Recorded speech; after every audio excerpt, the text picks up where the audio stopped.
It was a quick bell this time. I want to get into it so good. It's fantastic.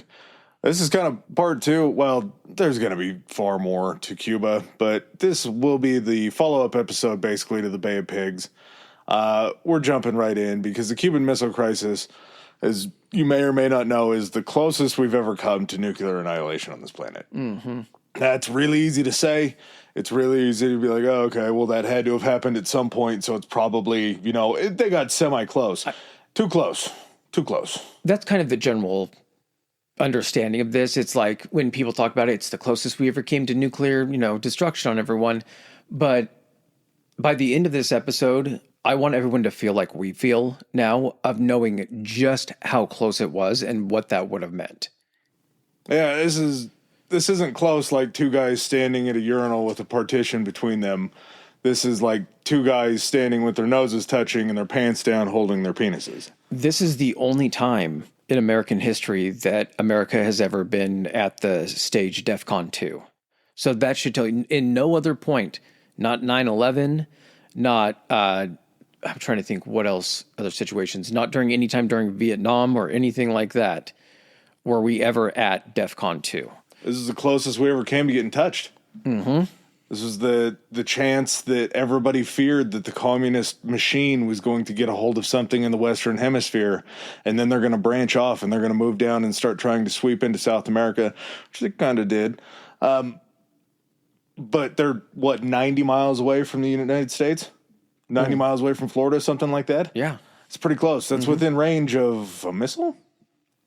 Well, I mean, it's not like... so many self-inflicted wounds. Yeah. So many. The whole reason, if you haven't listened to the Bay of Pigs episode, I would actually say go back and listen to that one before you finish this one, just because we can't really get into the nuts and bolts of it because the missile crisis is so huge as it is. But it really kind of paves the way of what the temperature of the room is between the United States, Cuba, and then also the Soviet Union. Because this is pretty much what they consider the peak of the Cold War, right? It had to have been. Just that I would probably say maybe Vietnam is the peak just because it lasted so long. Yeah. But at the same time, this was the closest to the amount of annihilation this was going to bring. Mm-hmm. There's going to be a little crossover. There will be some stuff that we talk about pre-Bay of Pigs just to kind of set this up as far as the nuclear mood. Bay of Pigs is kind of the hot tin roof, and we were the cat. Yeah. And after that happened, we were hopping around up there just looking for a way to get back in. And all of the bad things that we had done to Cuba as far as not extending the olive branch and trying to bring them into democracy and capitalism and all that good stuff. Well, I mean, we forced capitalism upon them, and it was done in a way for Batista. And it wasn't done in a way that benefited them in any way, shape, or form. So that's why we get Castro. And then Castro shows up. He gets asked if he's a communist 100 times and says no every single time, and then walks away without any promises of any kind of support for a nation that's trying to rebuild after a regime change. Someone who's not a communist can only be told no by capitalism so many times before they turn around, and communism is just like, hey, buddy. Yeah. We're right here. Let me see what we can do for you. You left the United States without any sort of an idea for them to try to help you. Well, guess what? We're just going to start sending ships of stuff that's going to help you immediately. And not to say that Castro was even really a communist at this point. He was more of a pledge, maybe. Yeah. Somebody on the outside looking in, but also still friendly. He got to show up to the meetings. Mm-hmm. Someone who saw the benefit of what capitalism could do for him and was just like, well, or communism. He's like, well, capitalism's not working out too well for my country, so let's go ahead and give this a try. Yeah, I don't own anything in my country. All of this stuff that's fun in my country is owned by the capitalists in the United States. It's owned by Pepsi or Coke or whoever's making sugar and all that shit. All right, before we get too far into it, remember, rate, review, subscribe, all of that good stuff. Got anything? No, let's launch.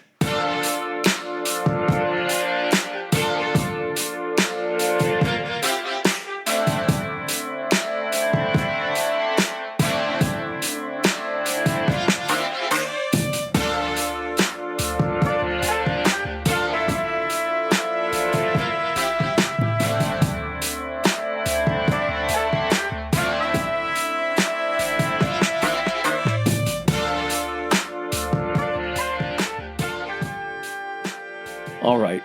A lot of backstory here. We'll try to get through it, but it's very important of setting the stage. The atomic bomb that, was dropped on Hiroshima and Nagasaki at the end of World War II pretty much changes the game. It shows that kind of power is in existence, it's possible, and it doesn't take long because in 1949, that's when the now Soviet Union, or then Soviets, yeah. I meant now after World War II and all that stuff. Soviet Union tests their first. So all of a sudden, you have America, you have the Soviet Union. I didn't look into it, but did the Brits have it? We gave it to them. Okay. Wow. Well, they're close to Russia, too. Oh, well, did we give them stuff that was already done, or did we give them, the recipe? I think we gave them stuff that was already done. Okay. Because it was still during the Cuban Missile Crisis, the stuff that they had was still under our command. Yeah. So this is what launches the Cold War.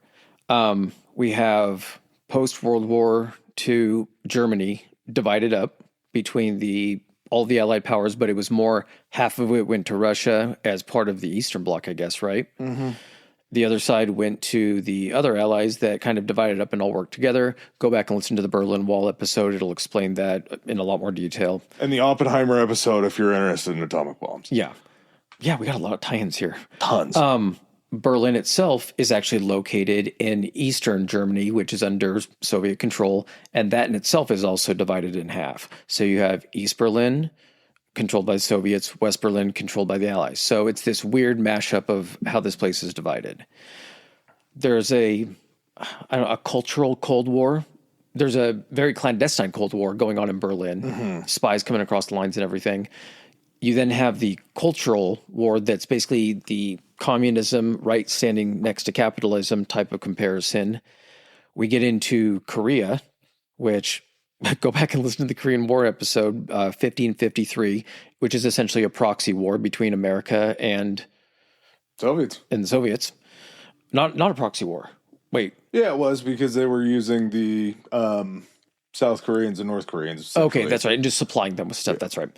And then 57, another kind of war, the space race ends up kicking off when Sputnik is launched by the Soviets and is the first object basically launched into orbit. Go listen to the Apollo 11 episode. Yeah, go listen to Jesus Christ.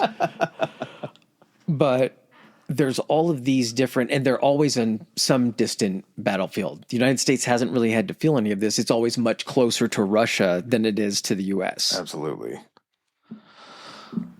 Yeah. Our first kind of taste of it is Batista, who was basically in America's pocket, getting thrown out of power by, I forgot the group that Fidel Castro was a part of, but it was a guerrilla group. Mm-hmm.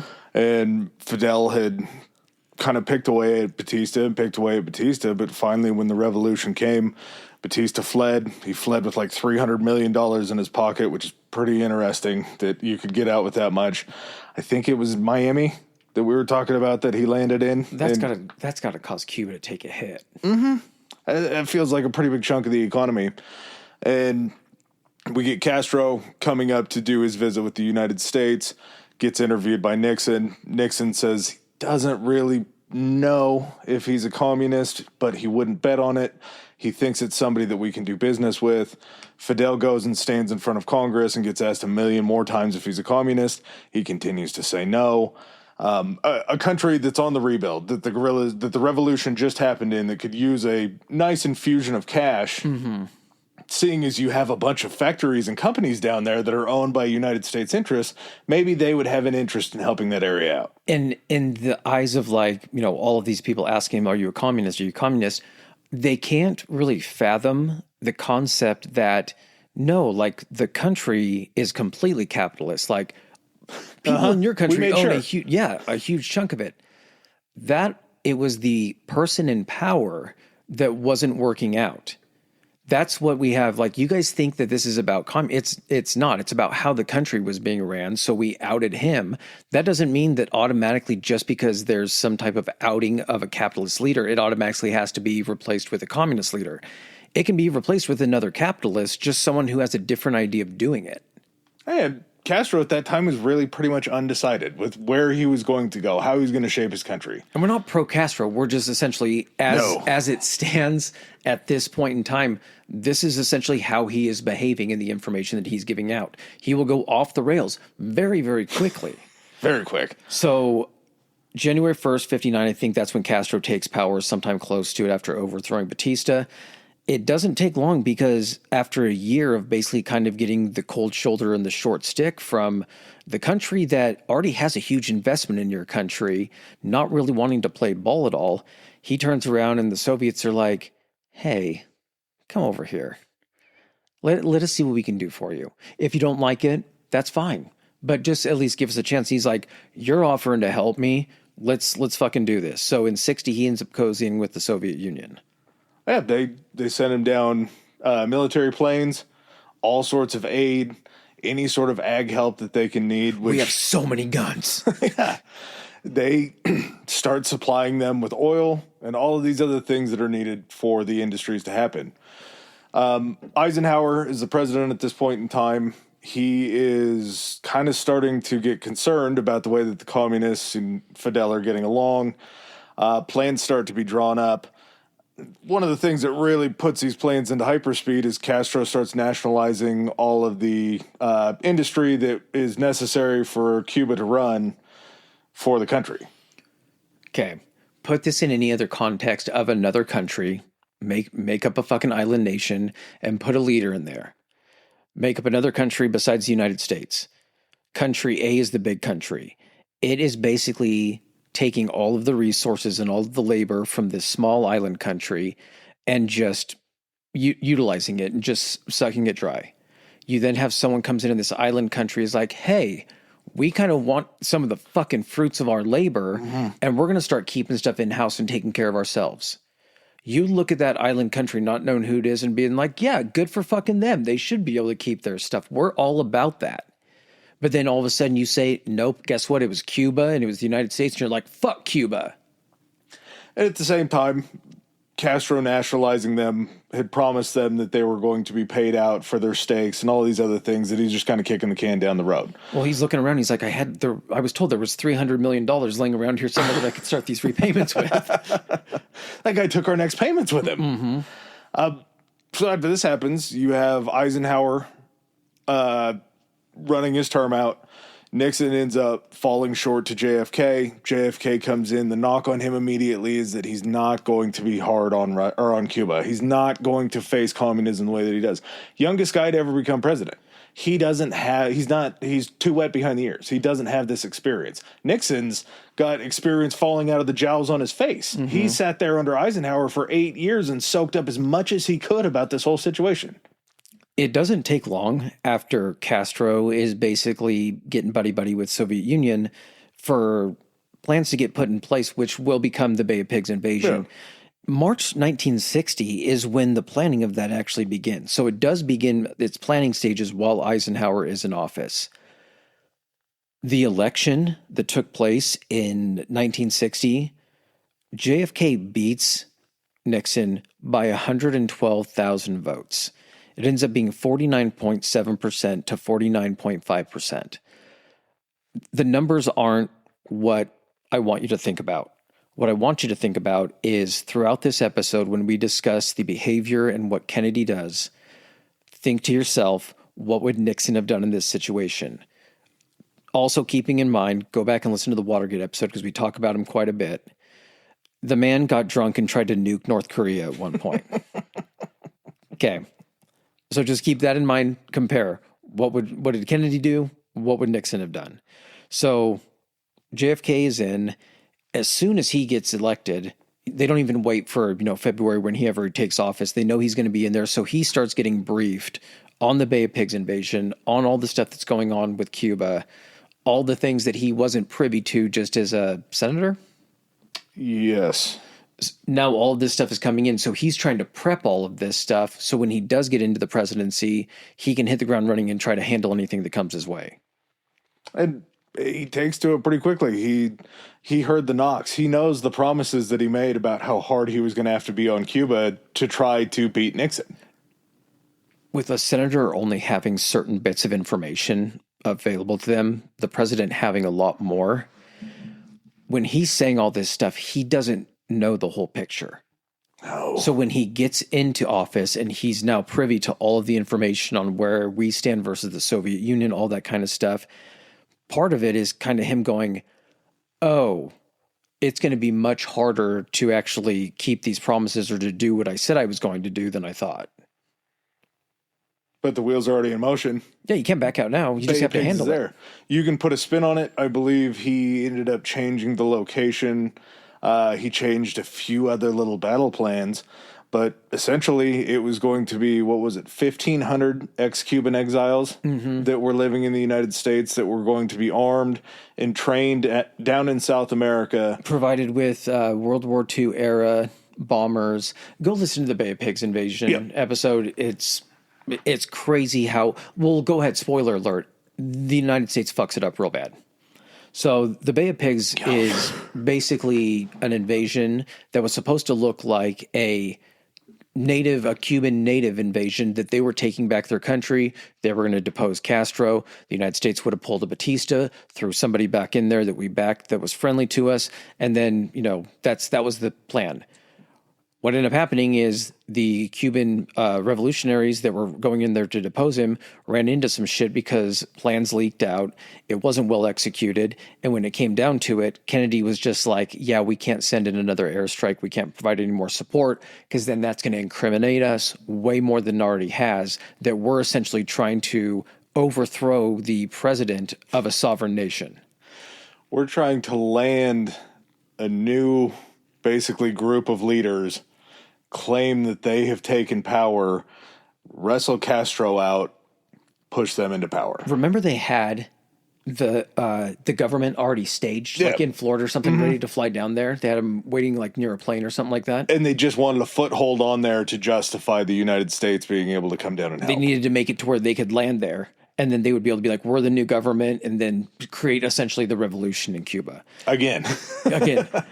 It doesn't end up working out. It doesn't, America's not able to hide its involvement. On the world stage, it's basically like they try to take over Cuba, they got spanked, and all of a sudden now all this pressure is on Kennedy to handle this Cuba situation because he just fucked up his first opportunity on it.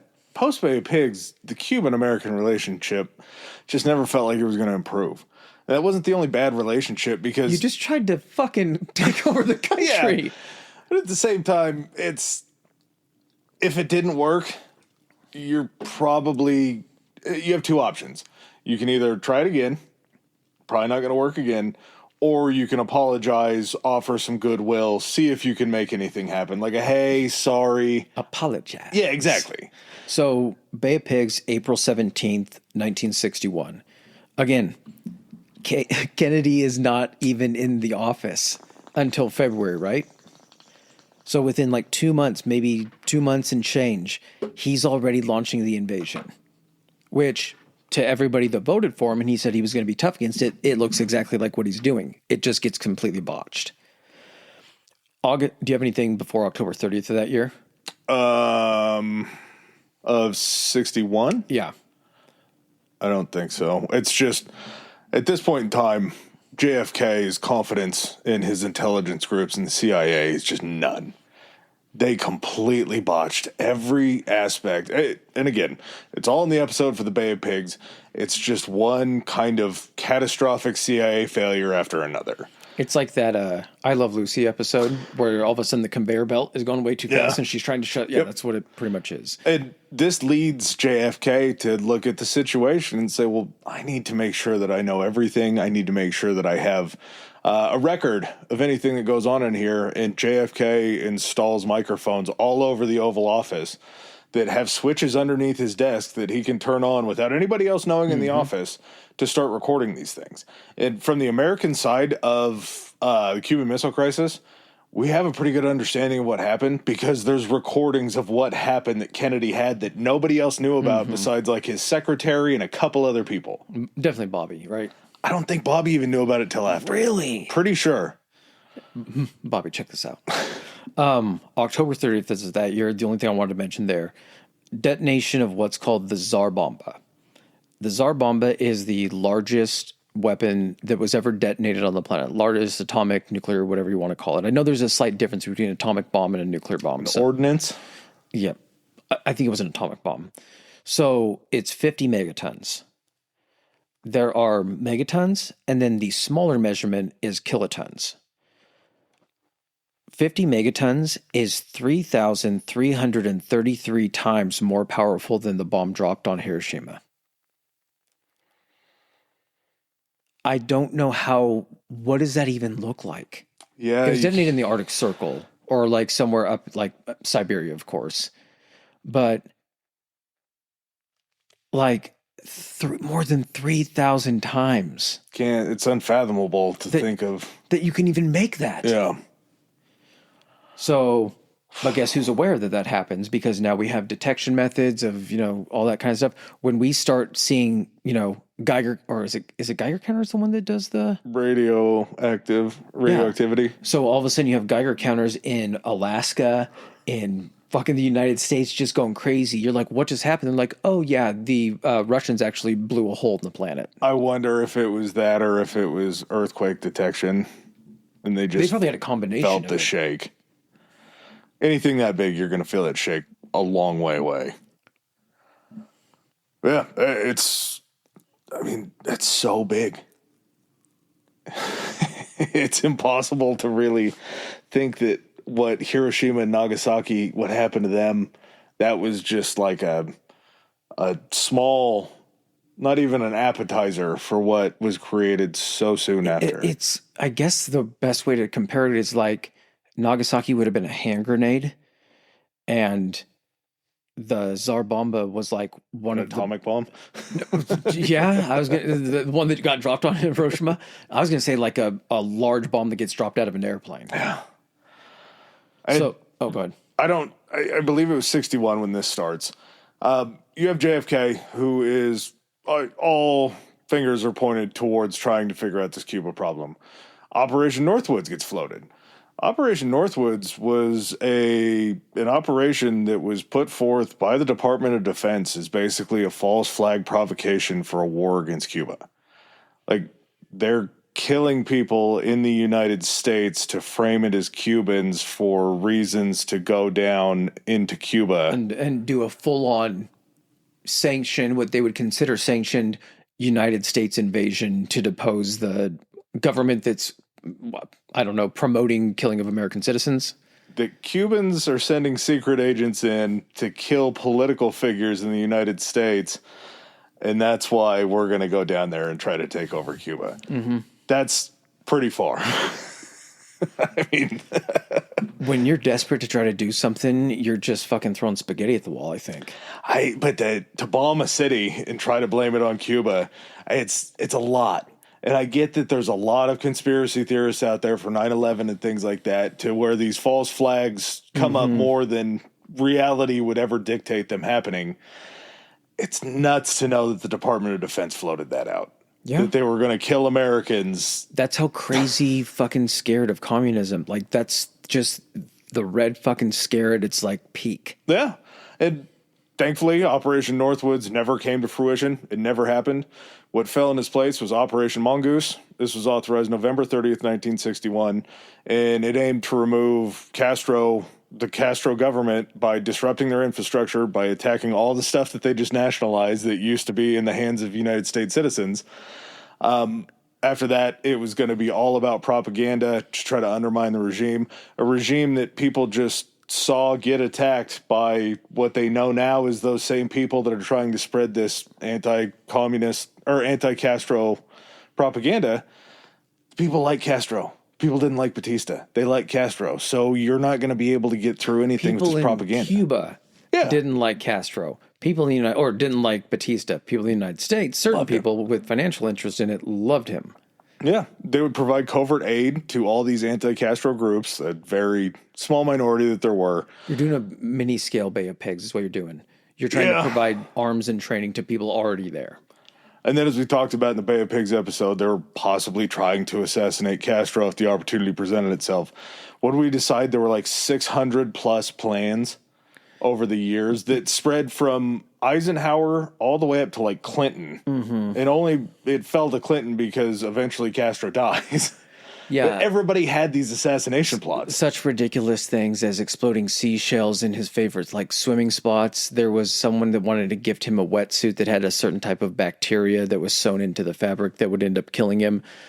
Didn't they try to get his mistress to kill him? Or didn't she attempt to? I think we talked about that. Yeah, I would figure loading a cigar with some sort of explosive would eventually work. Oh, yeah, definitely. The Looney Tunes thing, the exploding cigar trick, 100%. In response to the Bay of Pigs invasion, because again, this is a country that is cozied up to the Soviet Union, in addition to some other reasons, because Berlin is this, battleground essentially between communism and capitalism. You get the first iteration of the Berlin Wall on August 13th, 1961. It's just another little pin in what happens during the Cold War. Again, go listen to the Berlin Wall episode. It's crazy how that all came about. Yeah. One of the things that Kennedy walked into the presidency, not to go back, but this is just our catch up, is there was this belief that was passed on through intelligence that there was a missile gap, that the Soviets had thrown everything that they could behind their missile manufacturing and had basically out-manufactured the United States. There was a missile gap, but the missile gap was the United States was so far ahead of the Soviet Union, it's not even funny. They thought that we were we thought that they were nuclear horny. We were cranking these things out. Well, and at the same time, there's thoughts and people making assumptions and saying things like the intelligence community may have told Kennedy this, so Kennedy would go out and tell the people, because if you're semi-scared of communism with a few nuclear weapons, you're probably going to be really scared of communism with a lot of nuclear weapons. Yeah, and some of these, don't think of it in the sense of they're just building the same type of bomb off the assembly line. We have all of these same types of nuclear warheads or whatever. They were putting these things on everything. They were making them of all completely different shapes and sizes. There were fighter jets during this, during the Cuban Missile Crisis that had air-to-air nuclear-tipped warheads on their air-to-air missiles. Doesn't make any sense. You're going to, and I know you could shoot those into the ground and everything like that, but the fact that you are I could shoot a nuke at that other plane and vaporize it. You then had submarines that not only had, everyone's seen The Hunt for Red October. They would have the submarines that once they could launch them from underwater through the top. Mm-hmm. They not only had those, but they had nuclear-tipped torpedoes to use against ships. I'm going to nuke that ship. And they would have, large-scale nuclear bombs. They would have small, what they called little tactical nukes. If we just need to nuke a little city, we can use one of these. Hey, it's defense purposes. It's somebody coming up on you, which it's a little bit of a teaser for later on. Yeah, but what are the numbers? Well, 1961, the Soviets had 4 intercontinental ballistic missiles. 4.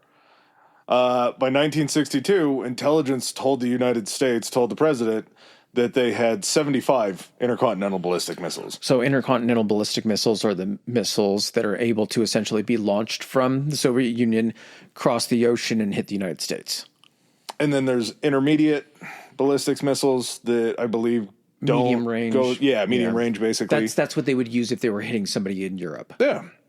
The United States at this point in time had 170 intercontinental ballistic missiles.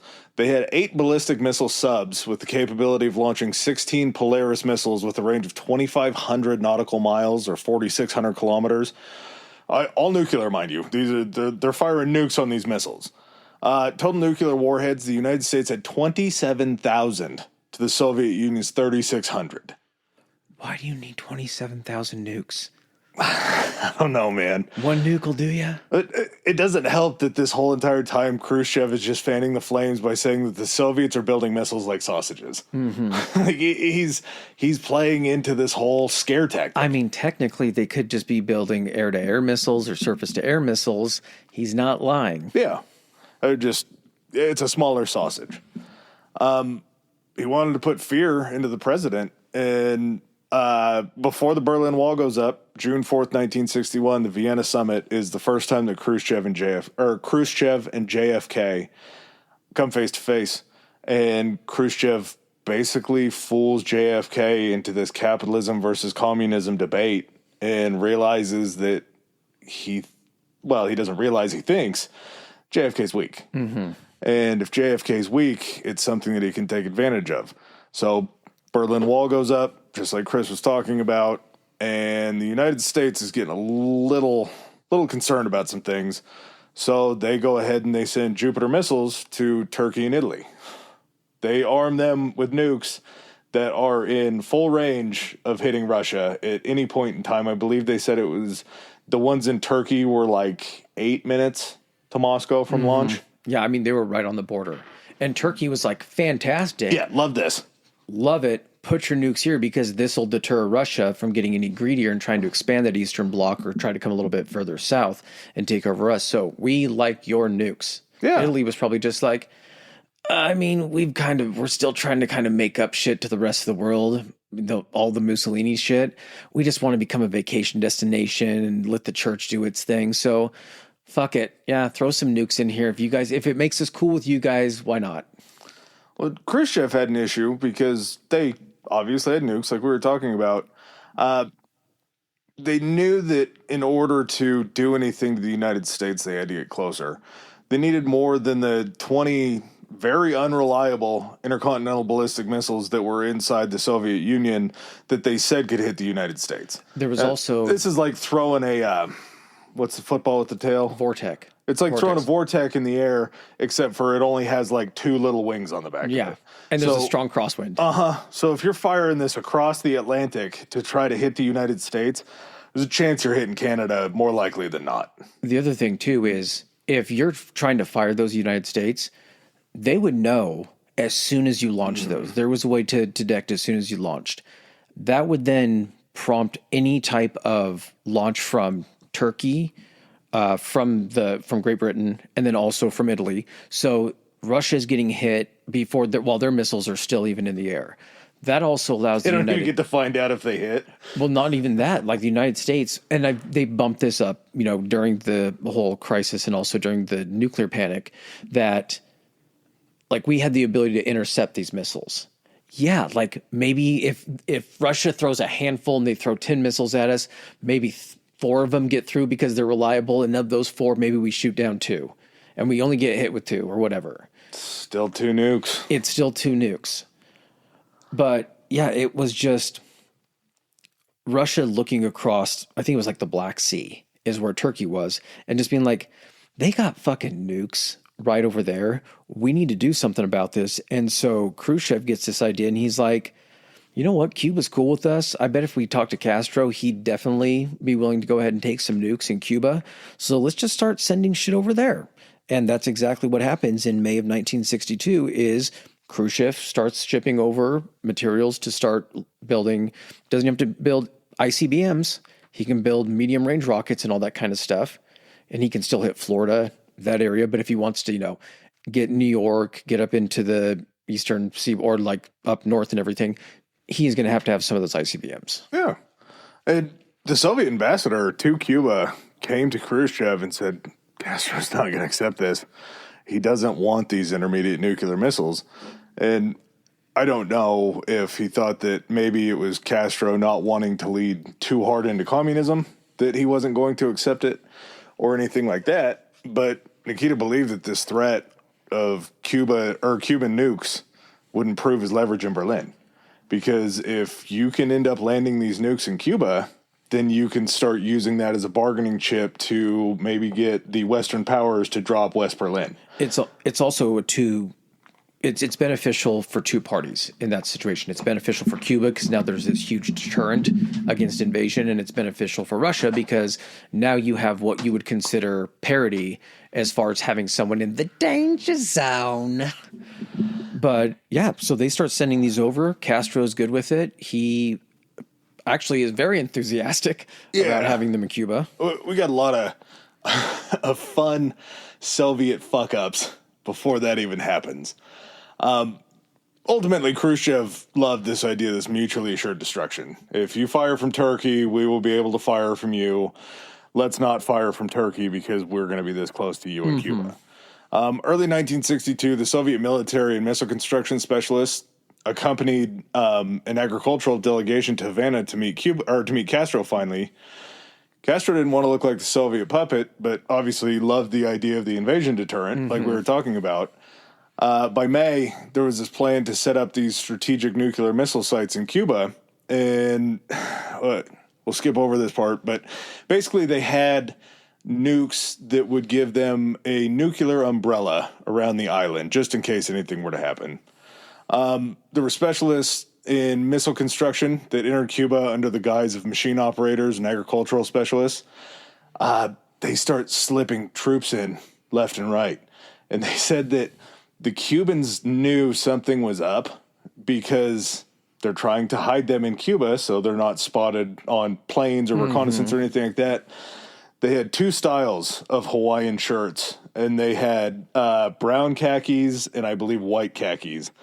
And there were just thousands of white people, thousands of white Russians that were nice, that were showing up in Cuba, and they were either wearing the one shirt or the other shirt, and the one color slacks or the other color slacks. Well, the guys they were sending over there, so they would send them over on cargo ships. They wouldn't be military transports. They'd have them below decks the entire time because there are spy planes flying around. Hot as hell. They told them when they were shipping them out, they didn't tell them where they were going. They were like, you're actually going to be going somewhere, we're going to provide you with winter clothing, bring all your cold weather shit. They thought they were going somewhere north. And then they get down there and they start getting handed the Hawaiian vacation kit. You're going to get 3 sets of khakis, you're going to get 3 sets of whites, and then you're going to get a smattering of colored floral prints. But yeah, you're bringing in, at what point, what was it, 40,000? 43,000. 43,000. You put in 43,000 white people in Hawaiian shirts, and you're going to, the United States has spies down there still. Yeah. It has people that are reporting back. They start hearing these things about there's a lot of fucking white people down here, and they're not speaking American. No. So this dude named, he was a chief marshal. His name was Sergei Burguzov. Would lead this survey team, or this team, to survey these areas to pinpoint the locations on the island. Part of the Soviet belief was that all of the palm trees would hide any action that was going on the ground. Oh, they're thick. They're so thick. They had a general misunderstanding because when they got to Cuba and they saw how sparse these palm trees were around, they're like, well, take us into the deep forest. The Cubans go, this isn't the Amazon. This isn't South America. We don't have just thick, lush rainforests. We have a smattering of palm trees. And so finally they get to a point to where Sergei sees a tree line, and he goes, all right, let's go over there. And as they're headed over there, they see this old rickety-ass bridge that has this river flowing underneath it, and he realizes that there's no way they're going to have to do it because they have to get heavy machinery and everything else across there. And the Cuban that's with him goes, well, that's perfect. And he goes, no, it's not. How are we going to get anything over this bridge? We're going to have to build a bridge to be able to get over to that side to do anything. Bridge building's going to take a lot of other things. The things that we're saying we're smuggling into the country, we're actually going to have to smuggle into the country to build the bridge to then the stuff we're lying about smuggling into the country to get it there. So they finally do get these different choices for all these locations. I believe there were 9. We'll get into that here in a little bit that are on the island. By August 1962, the U-2 spy planes that spotted the Soviets building these missile facilities in Cuba. This becomes a little bit risky because we talked about it during the Bay of Pigs episode. We had a U-2 spy plane that was shot down in Russia. So they already knew that this surveillance was happening. They knew that we had the ability to do this. So these U-2 spy planes are going over the top of it, and they're seeing this stuff. August 10th, CIA Director John McCone wrote a letter to JFK saying they're definitely sending anti-aircraft missiles to Cuba. It only made sense if Moscow intended to use these to shield for base for ballistics missiles. Yeah, they notice when they haven't seen any ballistic missiles at this point. They see stuff coming in. It's stuff that essentially is defensive stuff. They're not going to launch a surface to air missile at Florida. There's no point to it. It'll be a small explosion and it'll just create, a reason to actually invade. Yeah. So they're looking at this and it's so crazy that there's entire divisions like within the CIA and within the government and everything, that their job is to literally just look at the pictures and compare them to other pictures that were being taken in Russia. And someone notices, they say, hey, the layout of the surface-to-air missiles, setups that they're doing, this is actually really similar to what they put around their actual ballistic missile sites for nuclear warheads over in Russia. So all of a sudden they're like, okay, it's leading to this point. They don't have anything over there yet. And it isn't until, and I'm going to jump back here in just a second, it's not until October 14th, 1962, that they can actually spot and determine that there's ballistic missiles. And you're like, why did it, you're probably asking, why did it take so long? Because we were just talking about August of 62. They're already flying U-2s and they're already trying to spy on this. What ends up happening is on August 30th, the one you were talking about, a U-2 flight that flew over a Soviet area. I don't think it got shot down, but they definitely knew it was flying over there. It was brought to the attention of the UN and everything that it violated their airspace. I thought they got one. I thought they shot one down. I think there is one coming up. Okay. I thought there was one during during Bay of Pigs. Maybe not. There might have been during that time. I can't remember. This is a different incident because this actually took place over Soviet airspace. They lodged a complaint with the UN and the United States had to offer an apology on it. Because of that, they were also worried that any Cuban or, Soviet Union surface-to-air missiles might shoot another U-2 down. If it does that over an area that is Soviet-friendly, that's just another reason being like, okay, now you're flying another one. This is two that we found within a short period of time. So on September 10th, the U-2 flights over Cuba, they end up being further restricted than what they already are. And for 5 weeks, there's this thing that's known as the photo gap. There's a 5-week period starting, I think it was on September 10th, where no pictures were taken over Cuba. So that's 5 weeks that they have to be building these missile sites, to be moving in the ballistic missiles, all that kind of stuff. It turns out that they were right on the beginning of this photo gap time. August 30th, Che Guevara goes over to Moscow to sign the final agreement to put all this in place. Mm-hmm. August 30th. By September 8th, the first cache of these Soviet R-12 missiles landed in Cuba. Obviously, during the cover of night, they pull into harbor. They start unloading these missiles at night. There was a second load that followed September 16th. So you said that photo gap started September 10th. Mm-hmm. So they were able to sneak one in under cover of night. They bring the next one in on the 16th. Had no chance of being seen by a U-2 spy plane because we have this moratorium on flying over the top. These R-12s were medium range with the capability of carrying a thermonuclear warhead, don't know the difference, from 9 sites that they had dug out. This thing was able to fire 1,200 miles or 2,000 kilometers. So you're getting a decent range, but at the same time, that's not going to be able to touch everywhere in the United States. It's going to be enough to touch Washington, D.C. Yeah, and a lot of other places along the way. They also had 3 intercontinental ballistics missiles, the ICBMs, that were called R-14s. These boys were a little different. They had a max range of 2,800 miles or 4,500 kilometers. So now we can touch the West. Yeah. Now we can touch Toronto and New York and all of these other places. Kind of scary. At the same time, no idea. Yeah. Ignorance was total bliss. We're going to talk about some of the numbers that they end up finding out were actually on the island coming up later. And it's so scary just to know that. So you got anything for September 20th? Nope. September 20th, the United States announces a major military exercise in the Caribbean, which Cuba immediately denounced as this deliberate provocation and proof that the United States planned to invade Cuba. So you have the Castro mouthpiece that is so good and so convincing in his country now speaking out to the world saying the United States is gearing up for some sort of island warfare in the Caribbean, and they just took a run at us with the Bay of Pigs. We might be getting part 2. I mean, if it looks like a duck and walks like a duck and quacks like a duck, we have an entire eastern seaboard. We have an entire Pacific seaboard. We have Hawaii, which is an island in itself if you want to train for island warfare. There's a lot of places that we could go to run these training exercises that wouldn't appear to be a sense of provocation to the country like you just said. We just tried to actually overthrow the government in. So, yeah, there's some truth to this.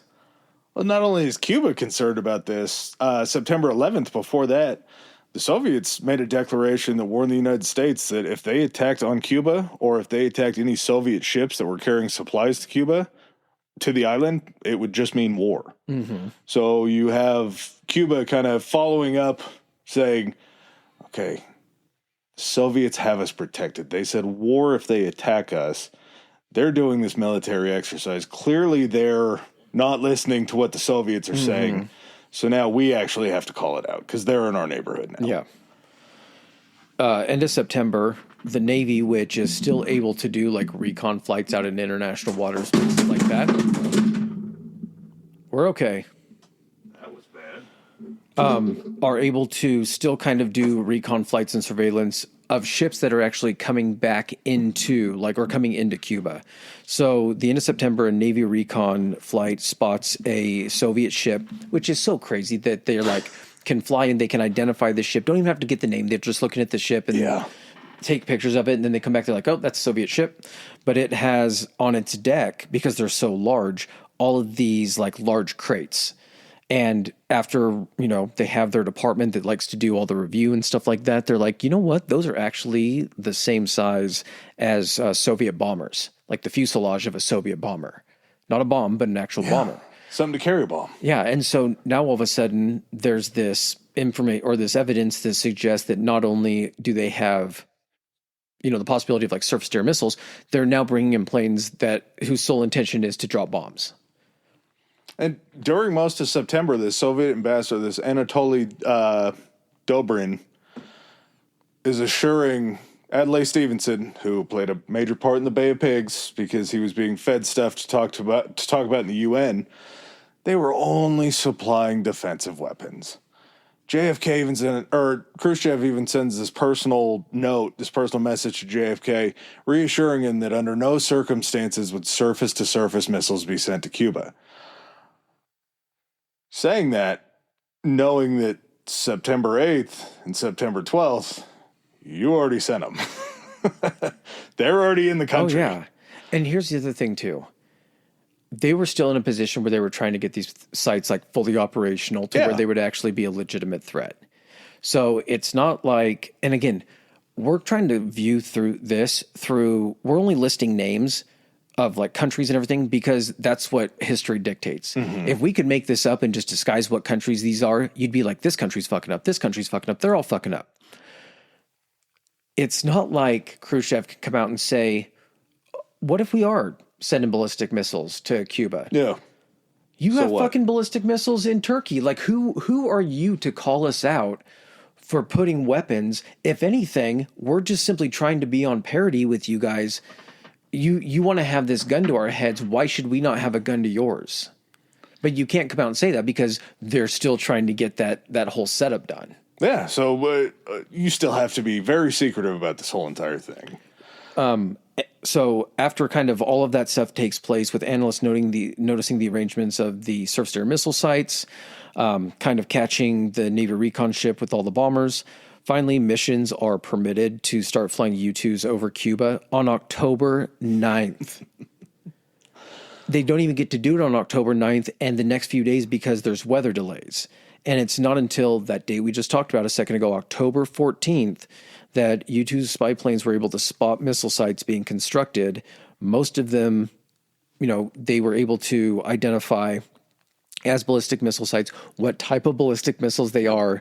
And like you said, it determined at that point that even then most of the United States was in range. It took that determination. Meanwhile, they're getting ground reports from Cuban exiles that still have family in Cuba that are passing along these visual reports of these missiles being constructed and the heavy equipment, and the intelligence agency is ignoring every single one of them. There are reports coming in from people being like, yeah, we noticed big fucking trucks rolling through our towns and the major roads and everything.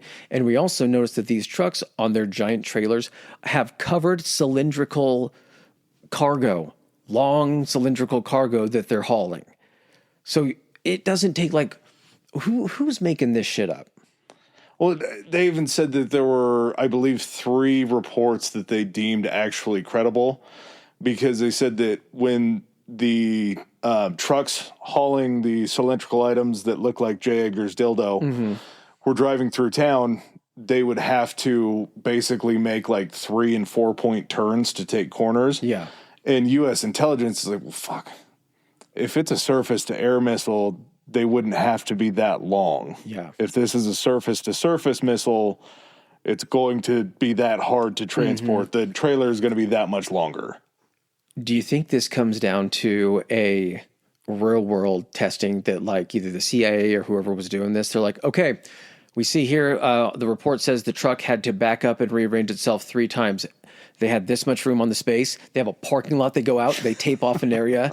They pull out a truck and they're like, what size truck would have to make this many turns? They're like, what would be hauled on that truck? We know what type of, intercontinental ballistic missiles they are. It's just trailer turn radius for however long they were. I know. Carried. I'm sure there was just a guy in there with it. a fucking calculator just being like, yeah, it's this long. They had to bring in the trucking master general to explain to them the turning radius. The tow master general. Yeah. So recon, just a little bit of information about the U-2 spy plane. So this thing flies and does reconnaissance from about 70,000 feet in the air. Insane. The reason it flies so high is because it has to try to stay out of the range of these surface-to-air missiles and can stay out of the range of most of them. Most countries in the world don't have those types of weapons to actually reach them from those heights. They fly so high that, much like the SR-71 Blackbird, the pilots have to wear pressurized, basically spacesuits, is what they look like. It can cover on one flight. It can scan and take pictures of up to 100,000 square miles. Cuba is 42,000 square miles. Now, it can cover Cuba, but then at the same time, you have to take all the film, process it, and start getting it under microscopes or like magnifying glasses for people that know what they're looking at, combing through these areas, trying to find however many sites they can. I think you mentioned that it was like 9 sites. Well, this is bonkers. So this first obtained photographic evidence that you were talking about of these Soviet missiles was captured by a guy named Richard Heiser. He took 928 pictures. That's 928 pictures that you're talking about getting developed, throwing them under a microscope. And these aren't HD pictures of everything being clear. Pretty fuzzy. Yeah. There's a department within the CIA called the National Photography or Photograph Interpretation Center. Now, they determined, going through all of this on October 15th, that the objects were medium-range ballistic missiles. So now they have their confirmation. The CIA immediately notifies the State Department, the National Security Advisor, a guy named Mick George Bundy. The best. Mick George Bundy waits. It's a little bit later, I think, in the evening. He decides, I'm going to go, or was it night? So, evening time, the CIA notifies the State Department. McBundy's in charge of the state, or McGeorge. McGeorge Bundy, not McBundy. Yeah. Yeah, as a part of the State Department. He decided to wait till morning to notify JFK because he had believed that JFK was up burning the midnight oil with an intern or another woman that was not Jackie O. Did someone actually say that? Yeah. Okay. Yeah. They knew that he was having, I believe the word they used is a little bit softer. I think they said he was having a rendezvous that they didn't want to interrupt. That makes it sound classier, right? Yeah. So JFK, Poonhound. Ever the family man, is up the next morning. He's got the kids in bed with him and Jackie O. They're watching TV like a family that didn't just have a father that was out having a rendezvous. The stink of some whore still on him. They come get him and they say, hey, got to come down here. We need to show you this evidence.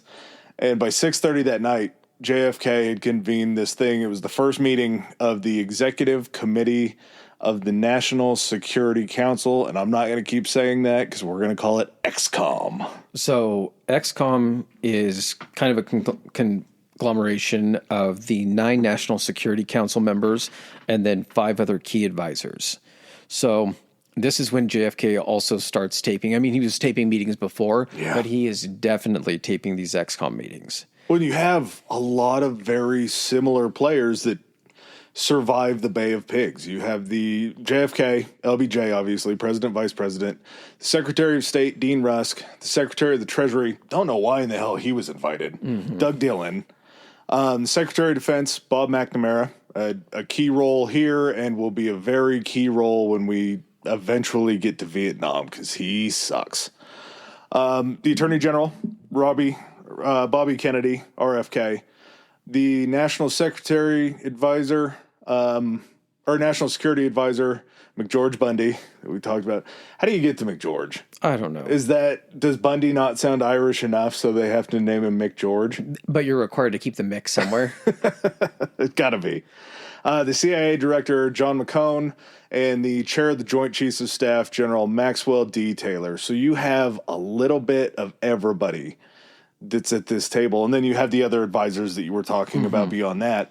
But it's a very small group that's making decisions. And you are letting the Department of Defense know a couple things that's going on, not everything, because you want to try to get their spin on things. From the date that the missiles are actually spotted, October 14th, what we're pretty much going to be discussing for the rest of the episode takes place within a period of 13 days. It escalates very, very quickly. And after it escalates quickly, it almost goes away as quickly, but the series of events that happen between that and that get us at that fucking tipping point of nuclear war are insane that it cranks up so fast. Before we go any further, bathroom break. Go.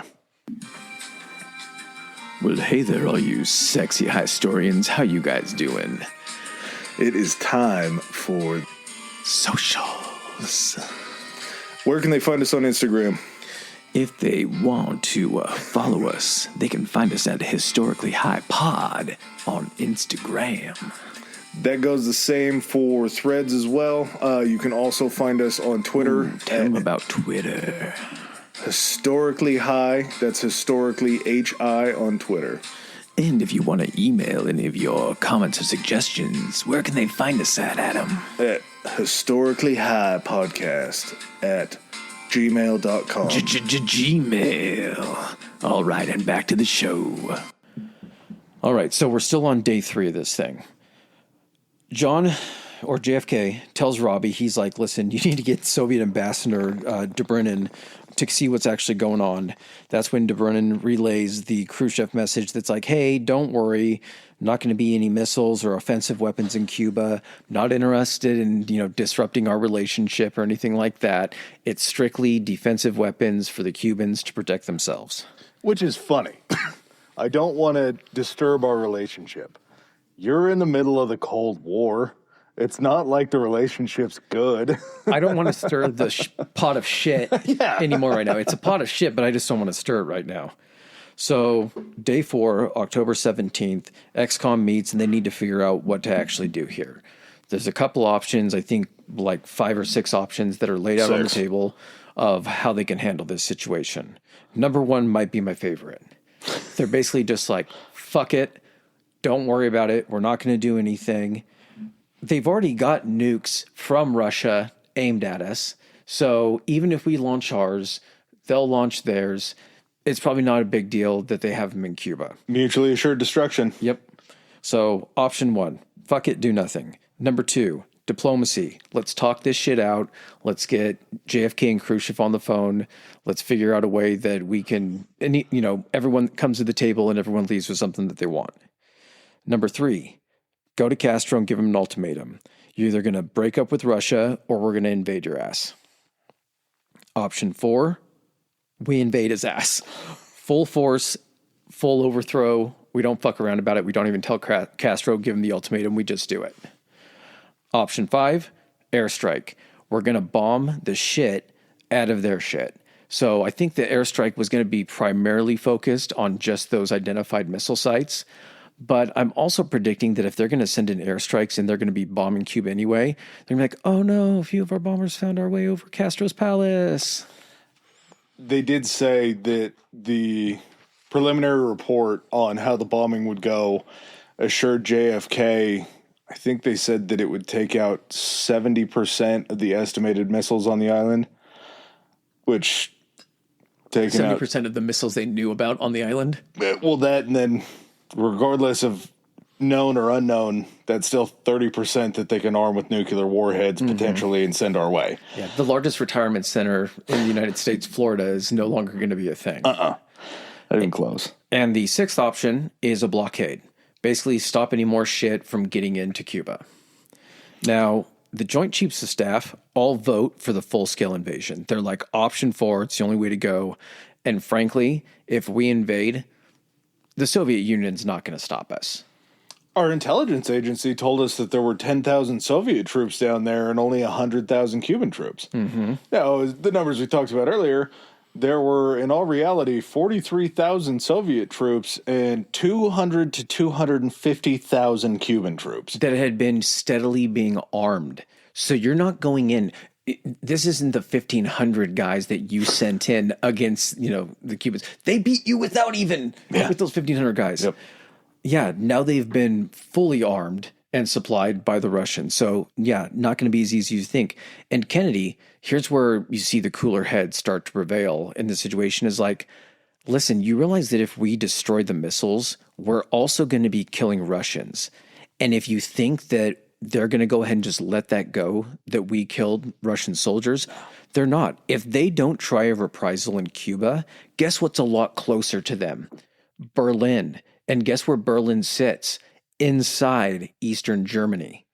They're just going to go ahead and take Berlin, and we can't afford for them to take Berlin. Yeah. Not only can we not afford for them to take Berlin, Berlin's technically not even the United States. It's being taken care of by Britain and France. There was another person in there, wasn't there? Britain, France, and the U.S., I believe. Okay. Canada. Oh, yeah. I think Canada was... Remember, France wanted a little slice. And so we gave them a little bit. And Stalin said it's not coming out of my half or my third. Yep. So you can't just make that decision of saying, yeah, we're going to invade even if they do something to Berlin because there's a lot more players involved. Not only that, but guess what? After the Bay of Pigs, the world already views us as these trigger-happy cowboys. Do we really want to go ahead and just reinforce that thought? In the same place. Yeah. We're just going back to the well. He's like, we're not going to be the people, and I refuse to be the president who loses Berlin because he was unable to reach a diplomatic solution to this over Cuba. Yeah. So option one, do nothing. Obviously, you can't do that. Option two, diplomacy. Castro's going to go tell him to suck an egg. Mm-hmm. He's not doing that. Secret approach, or I guess going through diplomatic means with the Soviet Union. Secret approach with Castro, not going to happen. Invasion, you don't know what you're going to hit down there, but you know on a national stage it's just not going to look good. Airstrike, you're not going to be able to take out enough missiles to make them non-functional, and they could send reprisals pretty much immediately. Again, you're still going to be national, worldwide news. Yeah. They're still going to find out about it. If not worse. Mm-hmm. So, 6, you have this idea of a blockade. You don't know for sure that there are any nuclear ordinances on Cuba, but if you throw a blockade out there, you can make sure that there will be no nuclear weaponry coming into Cuba from that day on. Mm-hmm.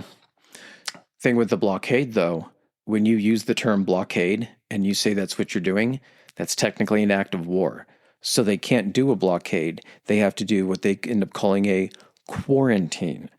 Now, they need legal justification to be able to go ahead and do this, to make it to where all the other countries around aren't like, hey, knock that fucking shit off. Like, we're not cool with this. And so the 18th sees JFK meet with the Soviet Foreign Minister of Affairs, who, again, parrots the same thing that they've been saying the entire time. The weapons are for defensive purposes only. We're going to go ahead and jump forward a little bit. Do you have anything between the 18th and the 21st? The Joint Chiefs of Staff told Kennedy that the only option was going to be an all-out full-scale war. Yeah. That's the only option. So Kennedy... The Warhawks. Yeah. Yeah. Kennedy, who is seen as soft on commies, who bungled the Bay of Pigs, is being told by the Joint Chiefs of Staff, all-out war is what has to happen. And he still can stand up to him and say, no, we're going to do this quarantine blockade thing. Mm-hmm. We can't do it. The juice isn't worth the squeeze for an all-out invasion. We already don't look good. We just can't do it. So they spend these couple days basically trying to figure out how to make this blockade. It reminds me of fucking the first Star Wars, well, not A New Hope, but The Phantom Menace, where he's like, blockade the planet. He's like, is that legal? He's like, I will make it legal. The fucking United States is the emperor in this situation. So they're looking for a way to make this legal. They spend the next couple days As of October 21st, the two options that are sitting before them, it's shifted down from an all-out invasion to airstrikes specifically against the missile bases or this blockade/quarantine.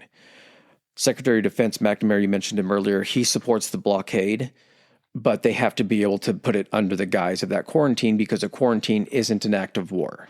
They can go ahead and get away with that without anybody actually responding or being able to accuse them of starting a war. Trying to keep out the nuclear sickness from the good people of Cuba. So the legal justification needed the Organization of American States, which I did not even know this was even a thing. Never heard of them. The Organization of American States is essentially a coalition, I guess, of all of the states and countries that are in the Americas, South America, Central America, and North America. All of them are kind of part of this. They need to get a 2/3 vote. And it has something to do with this thing called the Rio Treaty. I didn't go too far into it, but they basically formed this justification around Cuba's violation of this thing called the Rio Treaty. It ends up convincing, apparently, these other countries. They get the 2/3 vote, the Organization of American States, because the Rio Treaty, I think, gave justification that in the threat of attack of the Western Hemisphere, that they were able to blockade or perform a quarantine, something of that nature. They get the 2/3 votes. Some of the countries even actually pitch in.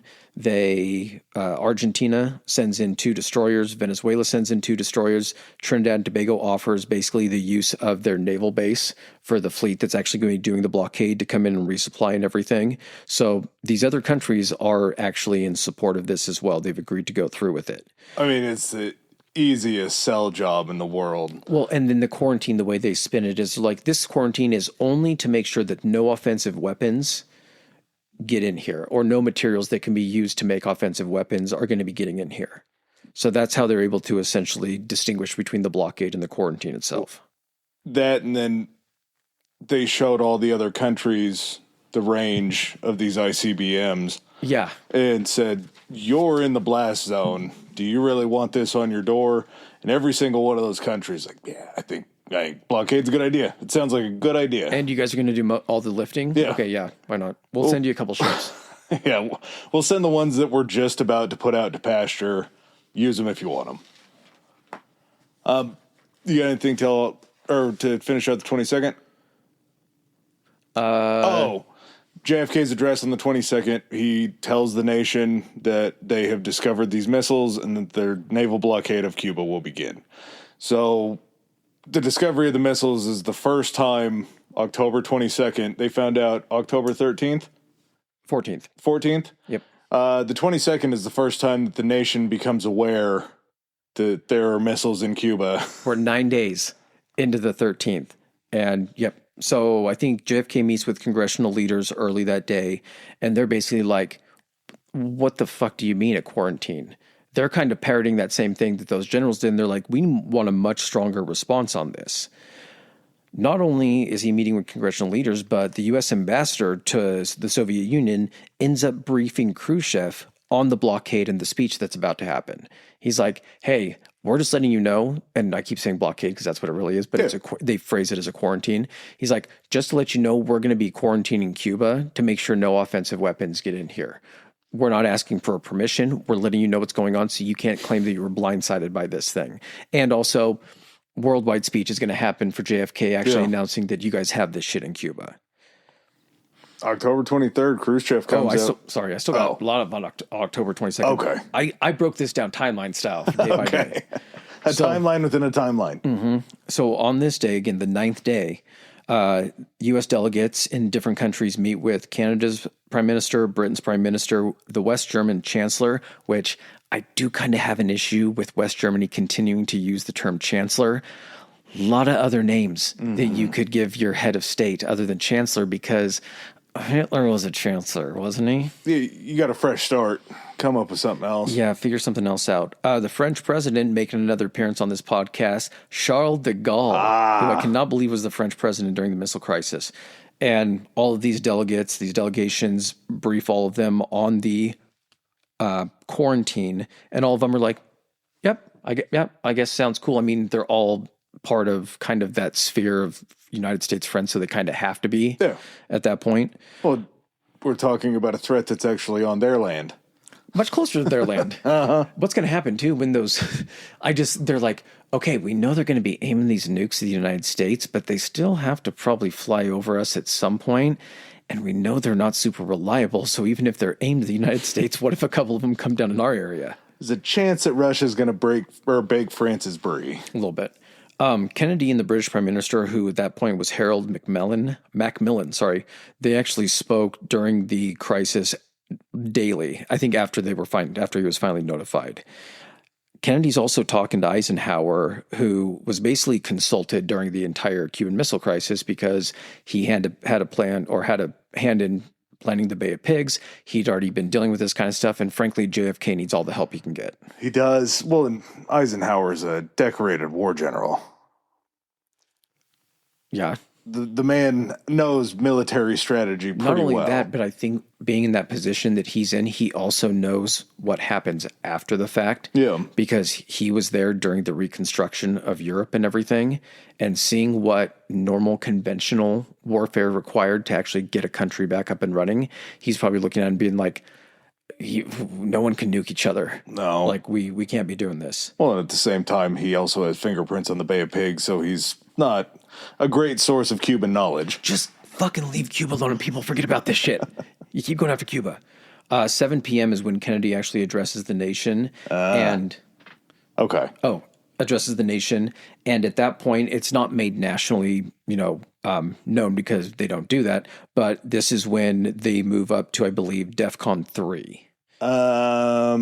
I think that was the DEFCON 3. Yep. Yeah. Okay. So that's essentially the defense readiness condition is what DEFCON stands for. There's 6. Oh. Yeah. Okay. Yeah. So it's only when the country is in danger is when they crank up the level. I want to say there's 6. And we went to 3? Yeah. So we had to went on 4 then before.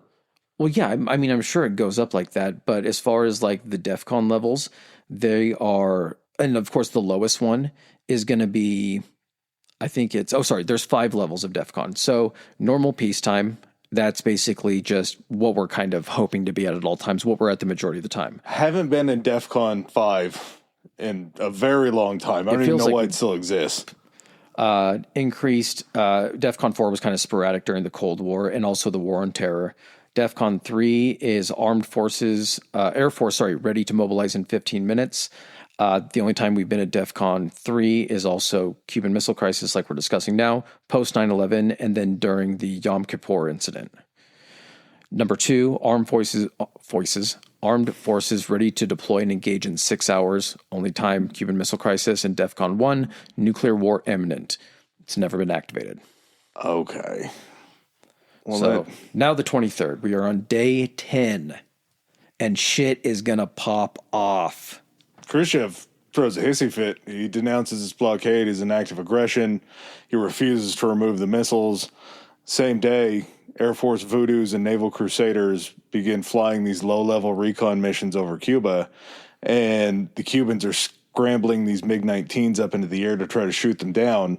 So we just had this talk about a blockade, and now they're flying these lower-level missions. It feels like things are getting a little hotter in Cuba. I feel like they're just trying to kind of like keep Cuba on their... Of course, they're trying to spot stuff and figure out kind of what their status is. Yeah. I also think at the same time, they're flying these fighter reconnaissance jets over, and they're doing it very often low level.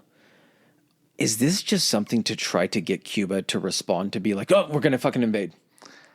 You have to think the Voodoos and Crusaders are pretty new planes, right?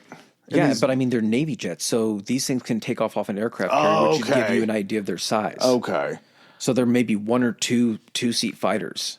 These MiG-19s were the ones that we were talking about that got shipped over from the Soviets that are still like World War II planes, weren't they? There was the one that we were talking about. They had 1 or 2 of them during the Bay of Pigs. The trainers. Yeah. I want to say the MiGs were probably brought over as part of this. I don't know if they had jets or maybe they didn't have functional ones during the Bay of Pigs. Couldn't catch them, thankfully. Yeah. 23rd sees this escalation growing right after this speech. And I'm sure at this point in time, Castro he's nuts. We've talked about this. We gave him a little bit of praise early on, but Castro's just nuts. He went crazy like an ex-girlfriend real quick. Yeah, he's got to just be panicking. Not to mention, his brother Raul is basically the Cuban point man for the Cuban military. He's the liaison between the Cuban military and the Soviets. Mm-hmm. And he's on his own Bobby Kennedy. A little bit, yeah. Anything else for the 23rd? No. Oh, during this time as well, like going, from the start of it and kind of consistently during the lead up to this, Russia has still been sending ships over. Yeah. Even though we have the quarantine in place, they still have ships heading toward the quarantine line.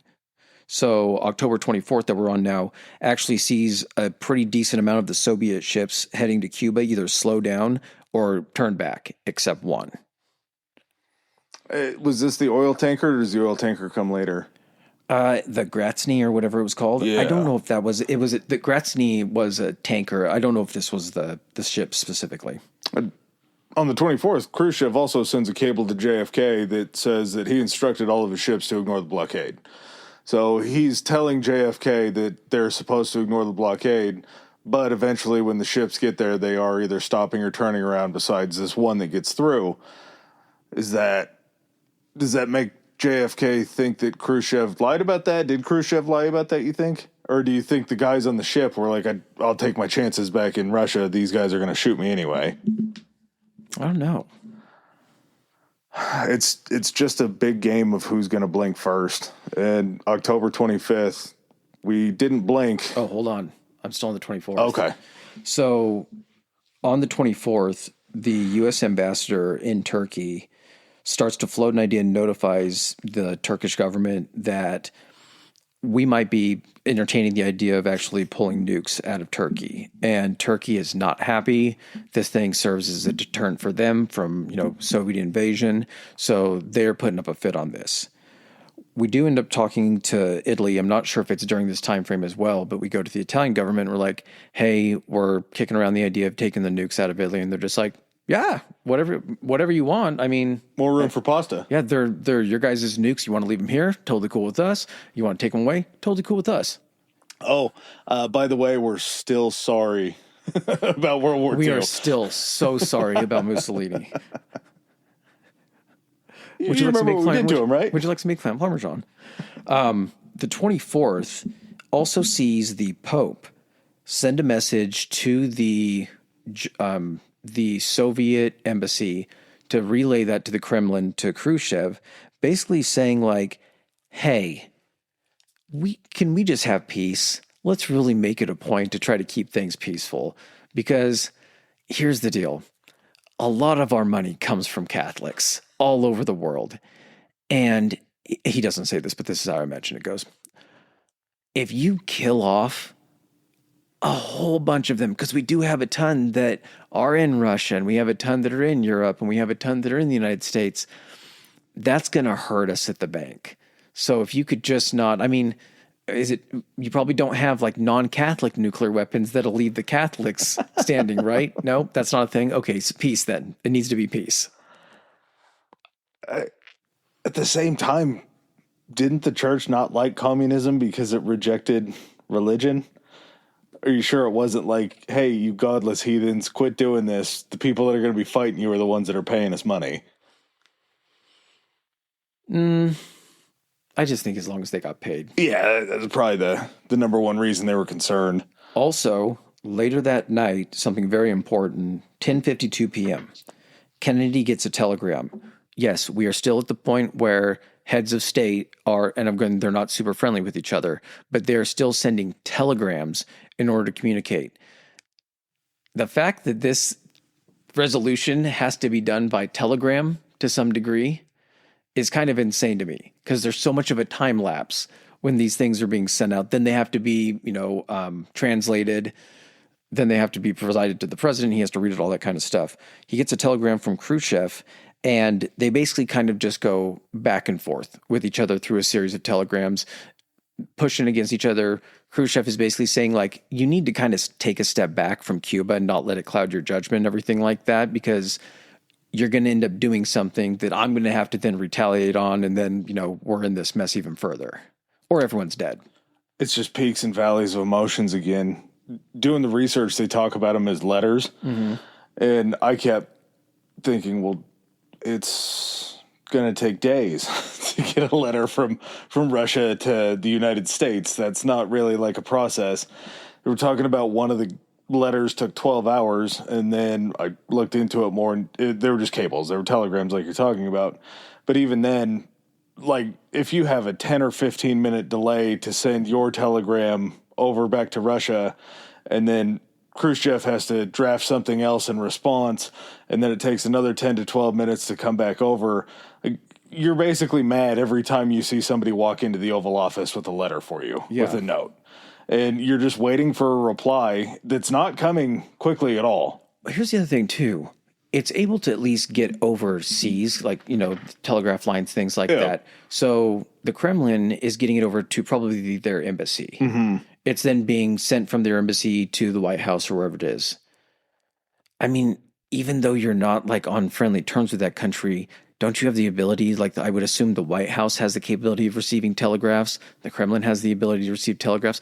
Cut out the middleman. Just get the communication directly going between you guys. I think the two heads of nations that have a little bit better system to communicate. Yeah. Maybe that's why the Cold War was so bad up until this point, was because the line with the cans attached can't stretch across the ocean. Exactly. All right. 25th. We are on day 12. Day 12's hot. DEFCON 2. We reached DEFCON 2.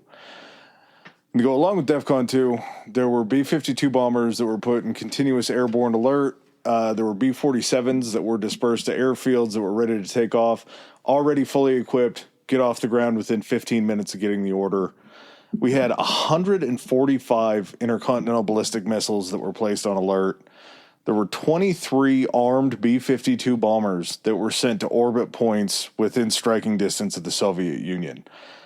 I don't know what intelligence the Soviets had for all of this stuff. I'm assuming they probably noticed the B-52s. Yeah.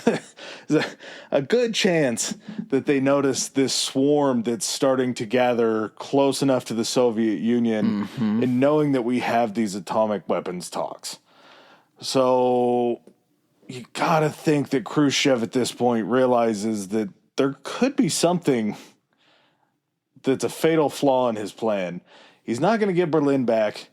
If they find anything else out on Cuba, or if, God forbid, a plane gets shot down in Cuba, the B-52s might be headed directly for Moscow, and there's a great chance that they're holding nuclear weapons. Oh, there's definitely a chance they're holding nuclear weapons. The other thing, too, is Russia's not really responding to this in a sense of like a buildup of forces or kind of readiness on their end as well. Their focus is kind of on what's going on with Cuba, and the United States is like, our focus really isn't on Cuba. I mean, technically, that's what everyone thinks it is, but we're gearing up to not hit Cuba. I mean, we're going to hit it too. We're gearing up to hit you. It's just a matter of what planes can get to what area first. Yeah. Large numbers of troops begin to amass in Florida. We are staging this potential run-up for an invasion with all of these troops, with these bombers, with all of these B-52s that are sitting there waiting. I have to make a correction. Sorry, I did my math wrong. The 13 days didn't start until October 16th. I thought it was the 14th. Okay. And I was trying to do math in my head, and I'm like, we still got more days of this, and I'm nearing 13 too fast. October 25th, when they go to DEFCON 2, is the 10th day of it. Okay. Yeah. Regardless, it's still very new in the minds of the Americans that they have weapons, and we have ratcheted up within a matter of 2 days to this blockade. And now we got planes in the air holding nuclear devices that are ready to strike the Soviet Union. So this is also when this information gets presented to the United Nations. So there's an emergency meeting of the UN Security Council called by U.S. Ambassador Adlai Stevenson. The Russian ambassador is on the UN Security Council, so he's there in the room as well. And he just point blank asks him, he's like, dude, you got missiles in Cuba. You need to just come out and say it. He doesn't say anything. Yep. And so he basically is just like, listen, you can sit here all you want. I will wait until hell freezes over. And then after that, he pulls out the receipts and pulls out the images. And he's like, do you want to answer now? because these are ballistic missiles, and these pictures were taken in Cuba. There is the interception of the Bucharest. That's the one I think we were talking about, the tanker. Yes. So it ends up actually slipping through. They try to intercept it. It slips through, and the tanker ends up making its way to Cuba. They can't really chase it down because they can't violate that international waters portion of it and start chasing them into Cuban waters. Everything's on a fucking knife edge right now. So any action at all can just tip it one way or the other. Kennedy, like you said, authorizes the loading of nukes onto aircraft. And then they also get the confirmation that more of the ships that were heading from the Soviet Union to Cuba have actually started to turn around as well. So there's this, drawing a hard line in the sand from the Soviets of saying, like, we're not taking the fucking missiles out of Cuba. But at the same time, they're kind of showing a little bit of their hand by saying, but we're also not going to keep sending missiles into Cuba at this point. And every day their response to that is growing. Yeah. It's getting more and more serious by the day. And I think that has to be Khrushchev maybe starting to crack a little bit. Well, I think, like you said, seeing and, hearing reports from his Defense Department about, like, so there's a lot of planes in the air kind of flying around like Alaska. There's also planes in the air that are taking off from bases in Turkey and Great Britain and all those areas that are just kind of hanging out on the border. And we usually don't see this. Yeah, Khrushchev's got to be getting hot under the collar. He didn't have a red face from the vodka. It's a red face from just panic. It has to be. And I think October 26th bears that out pretty clearly. I think the pressure on both of these guys, I can't even imagine that level of pressure. John's in there just talking to Bobby, being like, oh, God, what do I do? Bobby. He's like, I'm glad I'm not fucking president right now. Later. Yeah. Later, I'll run. But yeah, so 11th day, I'm confirming that, the 11th day, October 26th, Kennedy tells XCOM that he thinks that invasion is now the play. Pure product of what you were talking about, where maybe JFK's feeling the pressure too. And he's actually convinced at this point, from the flip side, someone ends up convincing him to be like, okay, what we need to go ahead and do is wait here. You're probably just feeling the heat on this thing. Let's take a step back. Let's not, do anything to stir the shit even more. And let's just kind of maybe see how this thing plays out. They've actually been sending their ships back. Let's see if we can keep doing what we're doing, apply the same amount of pressure, and see if that'll force them to, capitulate. Line up a rendezvous, JFK. Take a load off. Mm-hmm. Get a load out. Get a load out. Get a load out. Everything will be clearer after that. As soon as you do, within that first 1 minute of getting that done, you're going to see that the invasion was not a good idea. Post-nut clarity is going to lead to no invasions. You're also going to think of Jackie a little bit and how you feel guilty about this. They increased the recon flights over Cuba. They were doing 2 a day. They increased it to flights every 2 hours. So at this point, too, they're trying to figure out if these sites are operational. That's kind of their main, because they're still kicking around. The invasion always has to be an option. And once these sites are operational, I think it kind of takes that invasion option off the table because they know that they can retaliate with a nuclear strike. Yeah. So, again, but they're still planning for it. Khrushchev is aware that they're also planning for an invasion because it's not just one of those situations where they can be like, and we're invading Cuba now. If you don't have troops built up and you don't have the manpower and the ships ready to take them over there and the aircraft ready to go, you snapping your fingers is then going to take days after that to try to respond, and that's going to be too late. So during the entire crisis period here, they've been mobilizing a shit ton of troops down in Florida, 90 miles away from Cuba. They've been massing aircraft down like in South Florida along the Gulf of Mexico, and they've been bringing in a bunch of naval vessels that are going to be taking people over should the invasion go through. I think they said that there were like 100,000 troops that were assembled for the invasion force.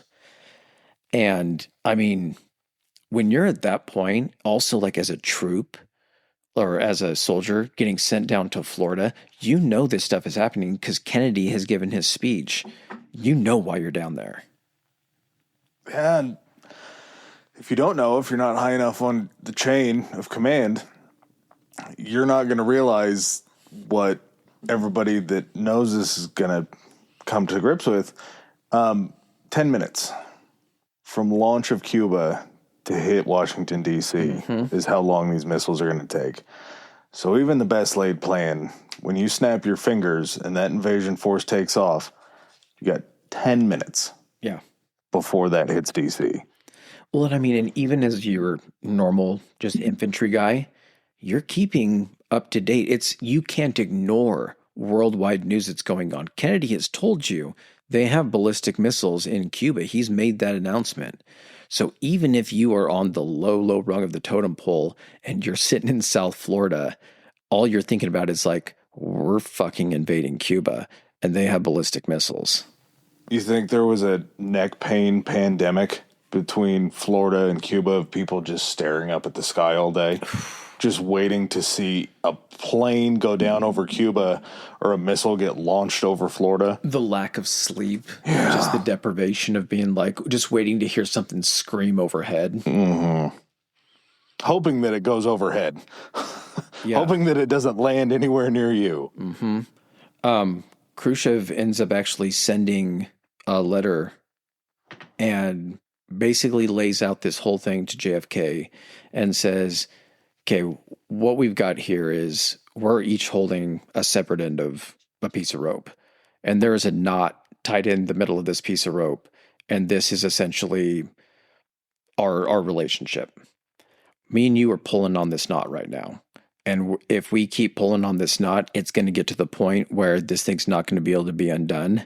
And by that, he means, of course, nuclear war is going to happen. And this kind of starts this back and forth, almost like a diplomatic. It's like sitting in a classroom and you're trying to pass notes between people because they're now trying to get open lines of communication to kind of explore any options as they should out of this thing before people start nuking each other. The United States asked Brazil to pass a note to Castro and basically tell, whoever the Brazilian contact that's going to tell him, be like, just let him know that it's really unlikely that we are to invade if, the missiles were just to not be there. That'd be the only reason we're going to invade. So if you could just pass him the note, let him know if he gets rid of the missiles, invasion is probably going to be off the table. Castro ends up calling Khrushchev and is like, you know what we need to do? I think we need to do a preemptive nuclear strike on the U.S. In no uncertain terms, Castro basically lays out that he is willing to die for Cuba and for this cause. He's willing for all of Cuba to die. Serve him up on a platter. If this has to happen, he's ready to sacrifice everybody. But it's not the cause of communism. No. It's just him being like, well, if I'm going down, a lot of them are going down with me. And it's just a nationalistic idea that we're going to be martyrs for the rest of the world. And even if it's the Soviet Union doing it, it's going to be my name that's tied to that. Khrushchev sees this letter and he's like, oh, shit. And 3 of the 4 sites that were able to launch the ICBMs were operational at this point on the 26th. So it's a reality. Now, this is not a situation where Castro can go and hijack one of the sites and launch the missile. I'm saying that right now with 40,000 Russian soldiers guarding those sites, having to have launch codes, things like that, authorization from Moscow, had they tried to take any of those sites, I think there are fail-safes. I think there is probably something that if something is going to be overtaken or there's a potential for it to be, a missile being hijacked, there's probably a few choice pieces of circuitry or equipment within those missiles that are very easy to destroy or sabotage for it to not happen. Because what are they going to do? They're going to run out to fucking the Radio Shack in Cuba and be like, we need replacement parts for this.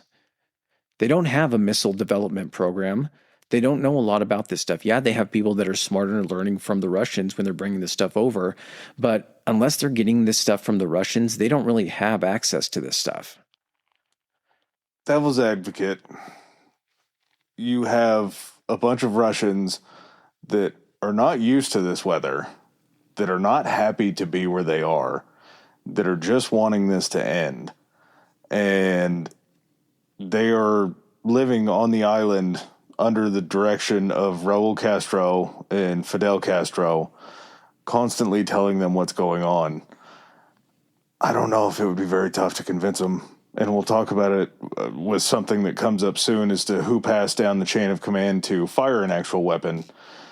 But at the same time, if all that doesn't work, you have 250,000 Cuban troops that are willing to do whatever they have to for Cuba. Yeah, I'm not saying that the likelihood was zero. I just think there were certain things put in place that would make it very difficult for Cuba itself to launch the nukes. Potentially. And it's not like Castro has the button in his office. No, he's got a lot of other buttons, though. He does, but there's a high-ranking Soviet general or whoever it was down there that doesn't get to press any buttons unless he gets the go-ahead from somebody in Moscow. He's not going to listen to Castro. I would hope he wouldn't be listening to Castro. Depends. Cuba could be pretty nice. But just the simple fact that this thing's trying to be resolved in Castro's like, hey, the U.S. just passed me a note that they said they're unlikely to invade if the missiles are removed, so I think we should just nuke them first. Khrushchev is like, yeah, what? You started one direction and then you went the other, so I'm going to need some clarification on that. Well, Castro's probably saying, technically the nukes aren't here if we fire them all towards the United States. He's like, no, that's not how it works. Even if we launch, you're willing to die and all of your people, but you also realize they're not just nuking Cuba. Yeah. We're going to get hit from those missiles in Turkey, probably even before you get hit by missiles. Mm-hmm. Yeah. All those missiles you're firing have our name on them. Mm-hmm. Not going to be good for us. So I think this is where Khrushchev kind of starts to break down and you see a little bit of humanity. You finally start to see the crack. He realizes that Castro's out in left field. Castro's not anywhere near where he wants to be. And Khrushchev writes this letter, I believe it came in right around 6 p.m., where he just kind of bears his soul to JFK. They said that he was probably drunk. And they believe that it came from him because there were a lot of language that Khrushchev used in flowery terms. He would drone on about certain things, repeat himself. There were grammatical errors, and they're like, this is definitely something that probably didn't get in front of a lot of eyes, as these releases normally do. This seems like something that he ended up writing in his office late at night and just went down and was like, send this to the embassy. Don't change it. I'm ordering you to do that. And the tenor of this letter was, if the United States pledges not to invade Cuba, they will pull all of the missiles out of Cuba, which I don't know how this wasn't an immediate just send a yes back. That feels like the biggest win that you could come up with. All you have to do is just promise not to invade, and they pull the missiles out that you're afraid of. You already told Castro via Brazil that's what, if they were gone, you are getting exactly what you want. Fucking jump on that. Fast. Not fast enough. The way that it kind of works out is there would be a second letter that was accompanied by a radio broadcast in Moscow, basically saying that it was from Khrushchev. It offered a trade of disarmament of Cuba for disarmament of Turkey, and Italy was kind of a throw-in. It was kind of a player to be named later, eventually, and then they promised not to attack Cuba. They actually get this during I believe it was a morning XCOM meeting that they were having after receiving this first letter. Discussing the first letter, and they're like, holy shit, we can get out of this thing. There's a way out. I want to imagine what happened is Khrushchev wakes up in the morning. He's face down on his desk. There's a half-empty vodka bottle right there. He wakes up. Someone comes in his office and is like, what did you do last night? He's like, I think I just stopped World War III, if I'm being honest. They're like, no, you made us look weak. You know what? Stay in here. Someone goes out. They throw together another letter that includes what his was, but they're like, listen, there was a PS on it. And he's like, his first letter should have also included PS. I also want the nukes gone from Turkey and from Italy. So that's now the deal. Very brief, very to the point, very non-Khrushchev. Yes, a very non-grammatical error or repeating itself. So at this point now, right after receiving this offer that they are going to try to jump on, there's this second letter that now is, there's an additional caveat. You don't want a gun aimed at your head. We don't want a gun aimed at our head. Again, look at this just from the standpoint of two nameless countries. One country has its missiles right on their doorstep. The other one has its missiles now on the other one's doorstep. And the deal is, get your fucking missiles off our doorstep and we'll get our fucking missiles off your doorstep and we'll call it good. And this is somehow being, even though it's more than the previous offer, this offer, which is just a tit for tat, square up offer, is now like, we can't do that. Nope. We're not going to be able to do that. Well, that's what XCOM is saying. JFK has an understanding of the Jupiter missiles that are in Turkey. JFK knows that they're all kind of garbage. He knows that they were pretty much due for replacement. Like, this wasn't a full fleet that was going to be the top of the line missiles. These were guys that needed replaced. This was old tech that was there. There was no reason to even have these still there. I feel like they were kind of like, because of the range that they had, they were kind of the first iteration of like, hey, you realize we have like much better shit now. Mm-hmm. And yeah, maybe it's not 8 minutes away from Moscow, but it's not like that's going to change the mutually assured destruction type thing. Even if we have missiles 8 minutes from Moscow, that's 8 minutes that they have to launch theirs. It's not like they're not going to react within those 8 minutes. So we were already kicking around possibly the idea of taking these things out anyway, because they didn't serve, a strategic military purpose like they did initially. But yet somehow there's this balking at it of being like, nope, that's giving up too much. That's making us look weak now. Yeah, XCOM makes a call over to Turkey. They make a call over to a couple of other European allies, kind of tell them what they were presented with. Obviously, they had heard that there was a radio broadcast in Russia kind of laying out this deal as well. Yeah, we heard. And all of the European allies put their foot down. They said, no, we're not going to let you take these weapons out. And I'm sure Great Britain, who had nukes also, is probably like, well, the more the merrier. They offered. Yeah, if they're not coming from us, we should probably keep everything else over here. No. Britain was like, we'll get rid of them. Oh, did they? Yeah. I thought that was Italy that was calling up. Britain said it too. Immediately doing it. Britain was like, yep, we'll go ahead and get rid of them. They're like, honestly, it's the exact same point. First of all, us having your nukes here makes us a target if they're trying to take out close nuclear sites. If that's one of their first things, it makes us a target. Secondly, you don't need us anymore. You don't need those missiles here because you have shit that you can launch from your own country over and hit them as well. We're your allies. We'll go ahead and back you. But if we can try to avert a third of the population of the planet from being destroyed, we'll hand over the nukes since you no longer really need them here. We made it through the Battle of Britain. We're not going to make it through a nuclear We're tired of doing fucking air raid drills, man. We thought we were over this shit in the 40s. Do you know what happens when everyone packs into the underground? We still don't have a lot of toilets down there. No. Well, there were a couple documentaries that had, I don't want to call it American propaganda, but it was kind of like a cartoonish version to explain what needs to happen during a nuclear war. Mm-hmm.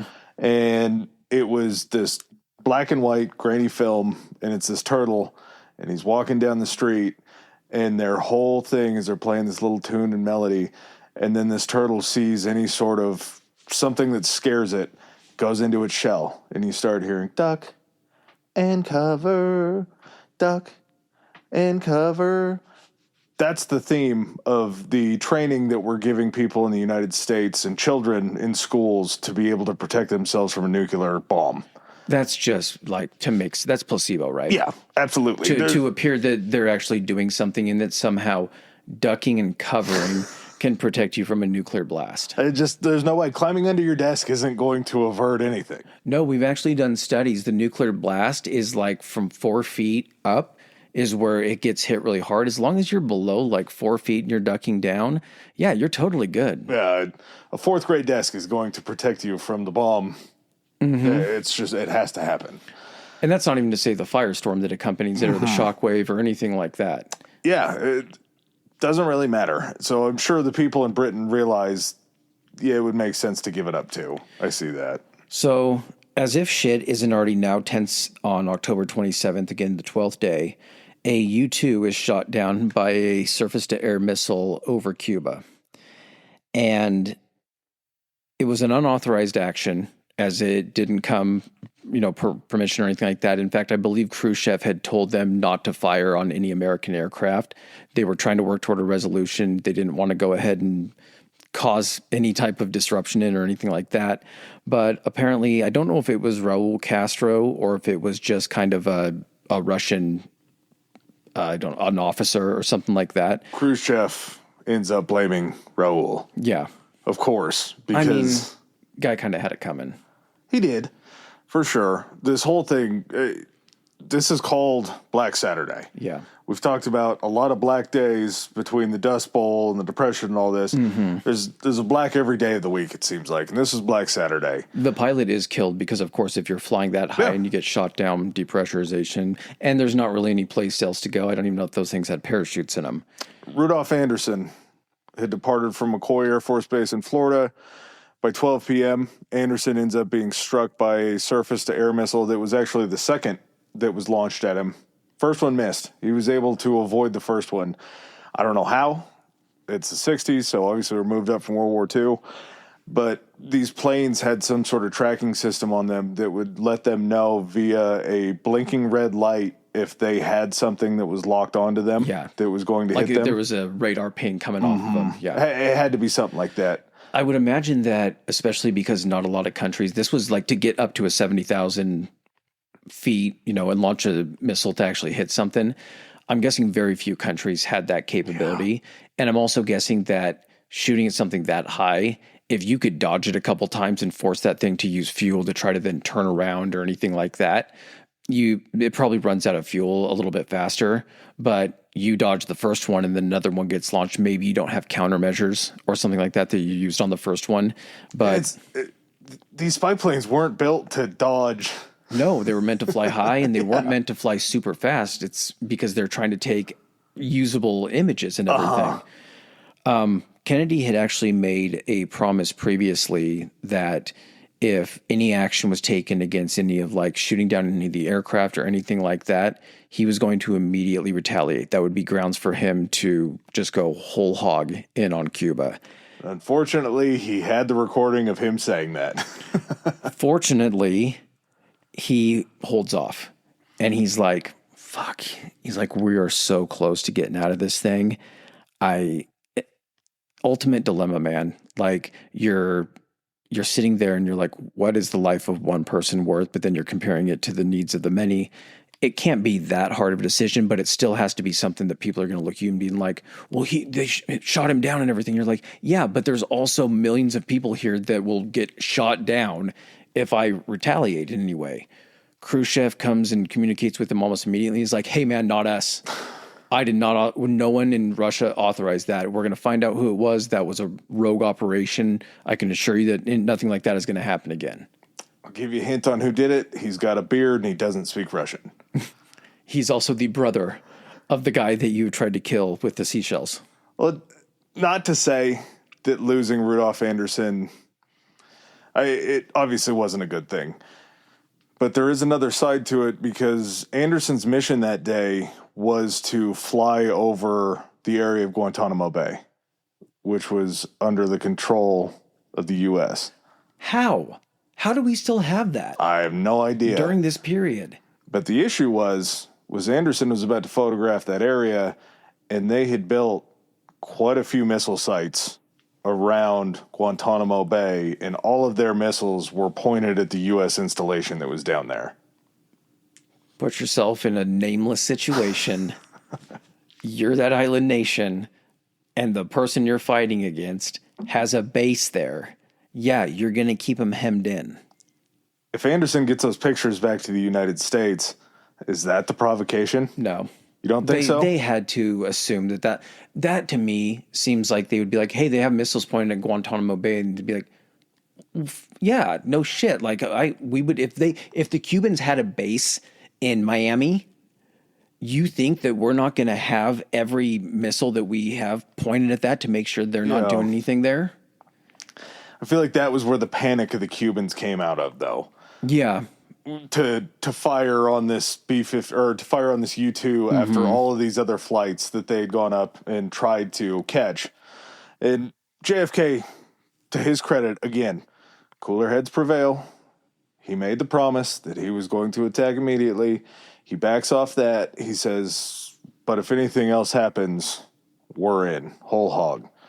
And he does the very smart thing, and he cancels the rest of the U-2 missions for that day to make sure that none of them were going to go up. Unfortunately, on that same day, around 3:40, there were low-level recon missions that were fired upon by the Cubans, and there was actually one plane that was hit, and it wasn't a surface-to-air, it was just artillery on the ground that were firing at them. They said that if that plane didn't make it back to Florida and land, that would have been... the tipping point. That's game on at that point. So scary. Robert F. Kennedy tells the Russian ambassador, everyone's constantly in communication, just trying to figure out any way out of this. Tells him that basically Kennedy is feeling pressure from the military and that it's kind of getting the feeling of if Kennedy is standing in the way of the perceived survival of the United States, it wouldn't take much for 2 or 3 of those generals to just be like, we got to get rid of this guy and take action ourselves. They start to kind of float the idea of being like, listen, there's a lot of pressure on John right now, and it probably wouldn't take much and probably wouldn't take a lot of convincing the public that it was the right move to do if someone just moved him off the chessboard and took control of this thing. So I suggest we try to find a resolution and get to an agreement on this really soon. Kennedy then actually meets with the Soviet ambassador to kind of test the waters of this, even this missile for missile deal with Khrushchev, and is asking the ambassador, hey, I want to make sure before I go and have to try to convince my people that this is the thing to do, that this is what you guys are actually agreeing to do, that this deal is legitimate. And he's like, yeah, I mean, it's pretty common sense. Move your shit, we'll move our shit. Logical. Very logical. And this is where Khrushchev's belief that Kennedy was weak just bites him in the ass. Because a weak Kennedy is going to allow the military to push him into a situation where this gets worse. Luckily for him, he read that situation very wrong because Kennedy was strong in his will. He wasn't going to let that happen. I also wonder if there was some similar things going on behind Khrushchev as well for people that were within his inner circle or whatnot, or his military advisors are like, just fucking nuke them. We have the missiles ready to go in Cuba. We'll figure it out later. Like, we have all of Siberia. We can just fucking move over there. We have so much land. Look how many people we have. I mean, they're going to kill a whole bunch of them, but so did Hitler. And, we ended up surviving that. But I do think that to a degree, Khrushchev was probably feeling some pressure. I mean, how could you not, thinking in the back of your head, I have all these people telling me to do this other stuff, and I'm going counter to that. Which one of these guys is going to try to go ahead and get rid of me so they can put their plans into action? In Russia, your position is never assured. Yeah. Your position is at the behest of who hasn't decided to kill you yet or remove you through threats of death. Yeah. So that always has to be playing in the back of your mind. I don't know how this incident happens. This feels like it's a movie. It's a movie plot that played out in real life. I don't know how close this was. I don't know if this story was punched up. We're going to go with the version that we've heard because it's incredible. As Black Friday continues, the day that would not end, the U-2 pilot gets shot down out of the air and dies. You have these low-level recons that get fired on. And then you have a Russian sub that's getting close to the blockade line, and you have a U.S. ship that's sitting on top of the water that starts dropping these signaling depth charges down onto this Russian sub to try to basically stir it up enough to get it to surface and then go away.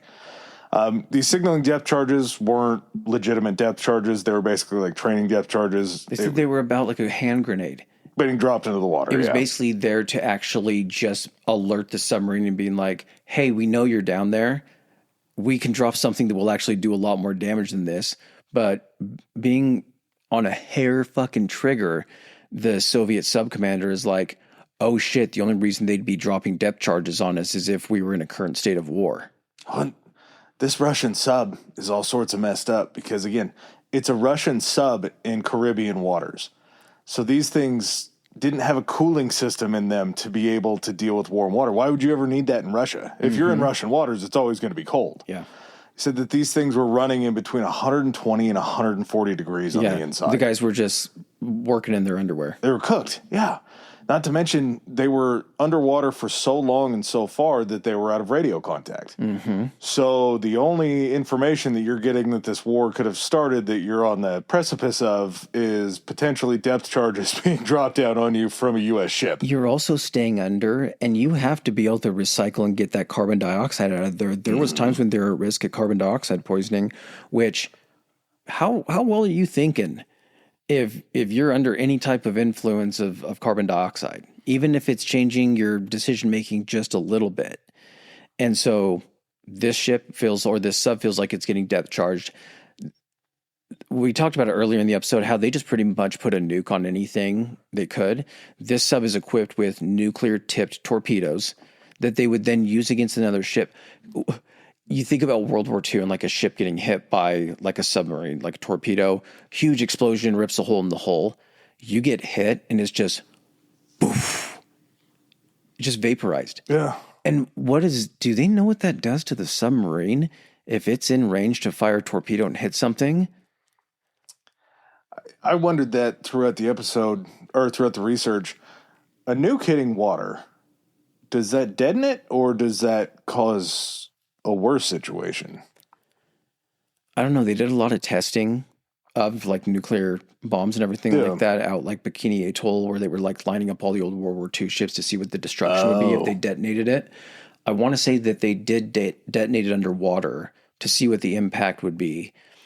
A lot of the ships were damaged just by the sheer amount of volume of water and the concussive force that came up. But still, something that's detonating not above the water or anything, but that's already in the water hitting, that's got to send out some type of shock wave. I would imagine because there's also like an EMP that's associated where it's like knocking out electronics and everything. Submarines are going to fucking have a lot of electronics on them. And if those go out, you just die. Yeah. So I'm wondering if that was like, hey, if we launch this, we also die as well. But the decision ends up coming down, especially in something as heated as this, comes down to it has to be a complete agreement between the captain and his executive officer, second in command. The captain is like, we need to launch these torpedoes. We're going to go ahead and fire this nuclear tipped torpedo against this ship that's trying to sink us. The XO is like, nah, we're not doing this. Coincidentally, there happened to be a third official that was someone high up in the Soviet Navy that was there on like an observation or maybe was being transported to Cuba or something like that. He was the commander of the Navy. Of the fleet or whatever it was. He ends up chiming in. He's like, yeah, I'm going with the XO. We're not going to fire here. So we have that instance where very narrowly avoided kicking that thing off with a nuclear torpedo.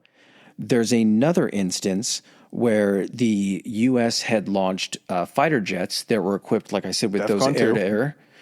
Those things were flying, I believe, somewhere over like the Bering Strait or in some area like that. Up around Alaska. Yep. They ended up flying over something that was Soviet airspace or Soviet territory, and some MiGs were actually scrambled to like intercept them. I think they ended up getting back where they needed to be. It was unauthorized and accidental that they went in there. But that again, what happens if you launch one of those and hit the other plane? Like, you are going in a dogfight, you get a missile launched at you, and then there's just a nuclear explosion in the sky. Yeah. I mean, depending on how close the guy that fired that, is he getting the blowback? He has to, right? There's got to be some type of shockwave that would knock out a fighter jet like that. Yeah. But again, is that really your concern if you're getting ready to launch a nuclear missile at another plane? You might want to go out that way as opposed to the way that's going to happen. Like Randy Quaid in Independence Day? Yeah. But there are all these incidents that are occurring during this time. A U-2 makes an accidental unauthorized flight over Soviet territory. Oh, and that's what actually, sorry. It makes an unprompted flight over Soviet territory. It was a spy plane.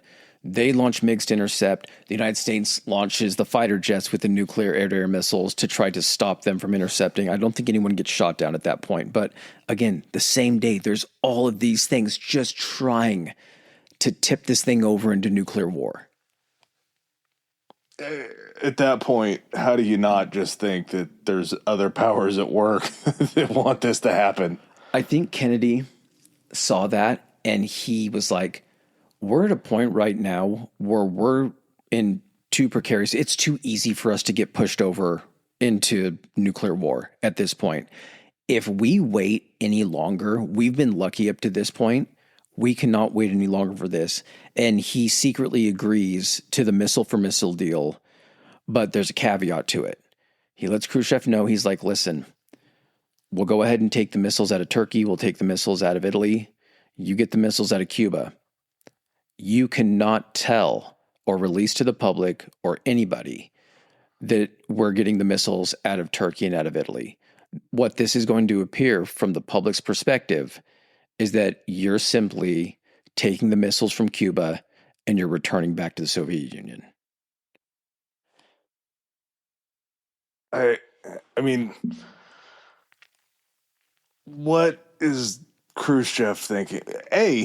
How does JFK know that this guy that's just lied straight face to him about the weaponry that's in Cuba going to not, the day that those missiles the Jupiters get taken out of Turkey, that he doesn't just come out and say that? Well, I was going to say, so there were the kind of the more detailed part of that deal is that this was also subject to like UN verification, like a UN security team would go into Cuba, go everywhere in Cuba and determine that there were no more ballistic missiles, nukes, anything like that. I think Khrushchev was the one that suggested it. Yeah, because he also suggested, he's like, I also want those guys going into Turkey and into Italy to make sure that all of your nukes are out of there as well. And JFK's like, done. We'll make sure that this thing is done above board. The UN will actually kind of oversee the dismantling of the weapons that are going to be taken out, and we should end up being good. One thing that they did not know is that there was always this question about, did the Soviets have actual warheads or did we stop them? Did they have warheads or was it just the ballistic missiles? So there was always kind of a question here. No question about it. There ended up being 162 nukes that the Soviets already had in Cuba before the missile crisis even started. Yeah, to tie up that finish, the agreement JFK put in RFK's hand, this proposal, he goes to the Soviet ambassador Dobrynin, whatever his name was, and he notifies Khrushchev. Immediately, Khrushchev begins drafting this acceptance letter. It comes pretty much immediately. By October 28th, Khrushchev announces the agreement in the Soviet Union that they will be taking the missiles out of Cuba in exchange for Cuba not being attacked, not being invaded by the United States. Basically, they went back to the first letter. Yep. They chose, when they were actually proposing this first, they were like, we're going to fulfill the terms of your first letter, but we're also secretly going to be fulfilling the terms of the second letter as well. Who was the last one to know? Who was the last one to know? Fidel Castro. Oh, that's right. Fidel didn't know because initially the Kennedy-Khrushchev pact was only known to like 9 officials. And that's including 9 officials within the United States. And then was it also like a combination, 9 officials total between Russia and the United States? As well, yeah. Once this deal's announced, JFK gets a call from Eisenhower. Eisenhower is basically giving him some love, saying, this is a great deal that you signed. I know that they put the options on the board for you to disarm Turkey. No, that one's... you never really thought about that, right? That's not a part of the deal that you maybe just didn't mention. JFK goes, no, I I would never do that. I wouldn't take the missiles out of Turkey. You crazy? Do you know what those allies would do if I did that? No, don't even worry about it. Not a big deal. Ike, come on. You know as well as I do that I can't discuss things like this with you. You're not a sitting president. Come on. But, I mean, am I that crazy that I would do that? Ike's just like, are you? And he's like, I'm sorry, you don't have the security clearance anymore for me to discuss that, but come on now. But no, I lean towards no, I wouldn't do that. So Castro throws a full-on bitch fit. Castro is freaking out, saying that you gave me these weapons are going to stay here, and if you're going to try to take them back, there is no way on God's green earth that I'm going to allow UN inspectors in this country to watch this happen. And Khrushchev's like, sorry, brother. We didn't really include you in this plan. You don't have a lot to do. It took like 5 days of posturing where they had the Russian emissary that was over there that was going to try to meet and talk Castro down. His wife was actually at home back in Russia dying. Like, she was on her deathbed, and the Russians told him, if we need to get somebody else in here, you can go comfort your wife. Everything's fine. Guy says, no, it's this important that we finish this deal. I don't trust anyone to do this but me. I need to stay here. That's pretty nuts. Castro froze him out and didn't meet with him for like 3 days. And I mean, here's the thing. Castro doesn't have a leg to stand on in this. Because the whole point is Khrushchev probably ended up breaking it down for me. He's like, here's the deal. Us getting rid of these missiles has ensured that they're not going to invade you. That's what you wanted. Yeah. If we leave these missiles here and we back out and say, hey, Cuba's not letting us come in and get our missiles out. They don't have the ability to launch these things. What do you think the United States is going to do? They're going to bomb the fuck out of all those missile sites. And because you were the one that was trying to keep these things in the country and they can't risk them falling into your hands, they're probably going to go ahead and go full force invasion and make sure you're dead. So your options are this. Don't get invaded and give us our fucking nukes, or keep the nukes, not able to use them, and watch as the United States puts its full force over on top of you. Yeah, you know what happens when an airstrike hits a nuke on the ground? There will be no more Cuba. It's just not. I don't know if it works that way. I think there has to be something that happens just like during the detonation where there has to be the catalyst of the signal sent to actually. I'm sure there was situations where something could happen and they could be destroyed, like, and then set off. But I think there were contingencies against that because planes had to be able to jettison payloads like that if they needed to and not have them detonate. That's I'm gonna try to still look this up. nuclear material that's being hit with a catalyst. No, it definitely is, and I don't know if there was enough known about that. Like, what did they do? They put a nuke out in the desert and someone shot bullets at it and they're like, can we set this thing off? Joe Dirt style? Yeah. So kind of how this whole thing plays out in Cuba is they did get the UN inspectors in. Castro was very angry about this. He didn't come out and greet him? No, not. He probably did it bare-assed with a cigar sticking between his butt cheeks. Ships ended up carrying away the dismantled missiles from Cuba November 5th through November 9th.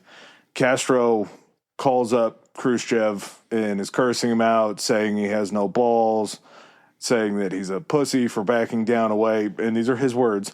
For backing down away from the United States. He wants nothing to do with Khrushchev. He wants nothing to do with the Communist Party. He's sick of it. He's done. He wants anything Soviet taken off of his island. Mm-hmm. January of 1961. Hold on. Leave the guns. My guys are already used to them. I'm going to need you to leave the guns.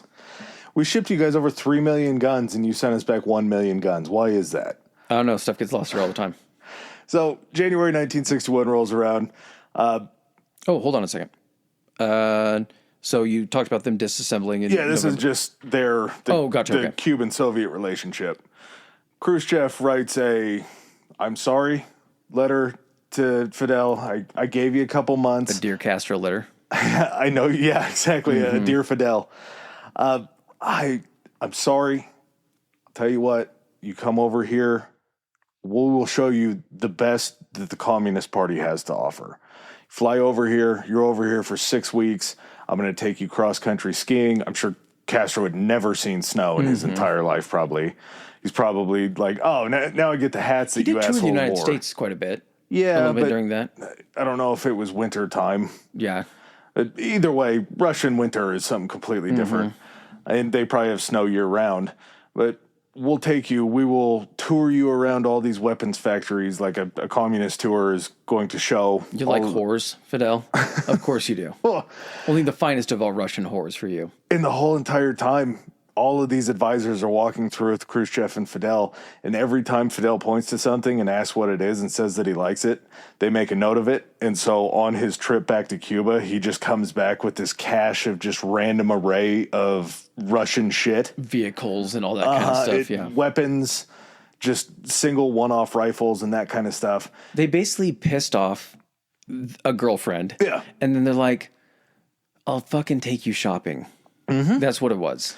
And it was a 6-week excursion that he takes that he sees the best that the Soviet Union has to offer and sends him back. And it does repair the relationship a little bit. They said on the last night they were having this big dinner and somebody kind of hinted towards maybe talking about the Cuban Missile Crisis. And Castro went nuts. And him and Khrushchev were standing just screaming at each other across the table about who was to blame for the Cuban Missile Crisis, and Fidel talking about being abandoned. And all of a sudden, somebody drops a bottle of cognac, and as soon as it hits the ground, everybody kind of freezes, and Khrushchev looks at it and he goes, you know, in my country, when someone breaks glass, it's a happy occasion. And I guess it sort of took all the gas out of the room. But they said any time after that, when you would mention anything about the missile crisis to Castro, he'd immediately start cursing out the Russians. Oh, yeah. Well, and you got to imagine it, too. They're like taking him around, giving him all everything that he likes. They're like, listen, we know we did you dirty. We're sorry, but hey, it's not going to happen again. Let us take you shopping. Let us prove it to you. We love you, baby. Come on. All we're asking is that you just keep the communism thing going. Yeah. Like you right now, we have communism so close to the United States. They're so scared shitless of this thing. Honestly, you don't even have to really practice communism. Just tell people that you're a communist country. That's good enough for us. It works. Whatever you want to do. Our intelligence was so far off. As Chris talked about earlier, we end up finding out like later on that they had 162 nuclear warheads on Cuba or in Cuba. U.S. Intel had said that they had the 10,000 Soviet troops and maybe 100,000 Cuban soldiers. In reality, like we talked about, you have 43,000 troops that are Soviet and then between 200,000 and 250,000 Cuban troops. Couldn't be any further off. Also, the discovery of tactical nukes was found. So nukes, I believe they had a range of 40 kilometers. And immediately once that is known, they realize that a full-on invasion would have just been vaporized by these tactical nukes. They would have sent, I believe it was, I think you said it earlier, there's like 100,000 U.S. troops that were going to invade that wouldn't even have landed on the soil of Cuba because they would have been vaporized immediately. I still think that you're taking part of Cuba out with that as well. Here's the deal. You don't think that there's going to be a retaliation immediately? Oh, there will be. Yeah. But at the same time, now you have to justify losing 100,000 troops. That's true. Yeah. Because you just didn't know that it was there. Yeah, you misjudged the situation so badly. Oh, so bad. So like you said, November 5th through the 9th, that's when the disassembled missiles leave Cuba. November 20th, the United States is like, okay, the quarantine blockade is going to go ahead and end. December 5th through the 6th, the last of the Soviet bombers actually leave Cuba. And then April 24th of 1963, the last of the Jupiter missiles ends up leaving Turkey. June 20th, so just a couple months later, that is when the famous red phone is established. And it's the line directly between the Kremlin and the White House. I think at a certain point it maybe did appear as a red phone or something like that. I think they were. Yeah, but that's just, yeah. Like that's seen in so many different movies and everything like that, that you're like, what is that? That's the hotline to Russia. How do we not have that before? I don't know. How is that not an option? We've been in a Cold War for a long time with these people. You're telling me that we couldn't have averted the first situation where if it wasn't just a first letter? There was just so much fucking hate and animosity and everything. Like, why would we need to speak to these people? Well, because you can nuke each other. So maybe keep an open dialogue. Communication's very important. Just think. We could have avoided Black Saturday completely had Khrushchev picked up the phone that first night that he was drunk and emotional and said, we'll swap missiles for you guys not invading Cuba. JFK says done, we avoid so much. Yeah. No one has a chance to come in and wake him up and be like, what did you do? Yeah. Yeah. It could have been over so fast.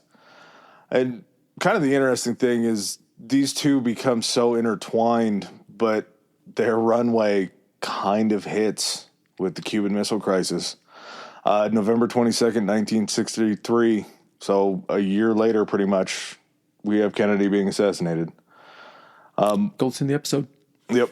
Kennedy assassination as well. October 14th, 1964, Khrushchev is deposed. He's replaced.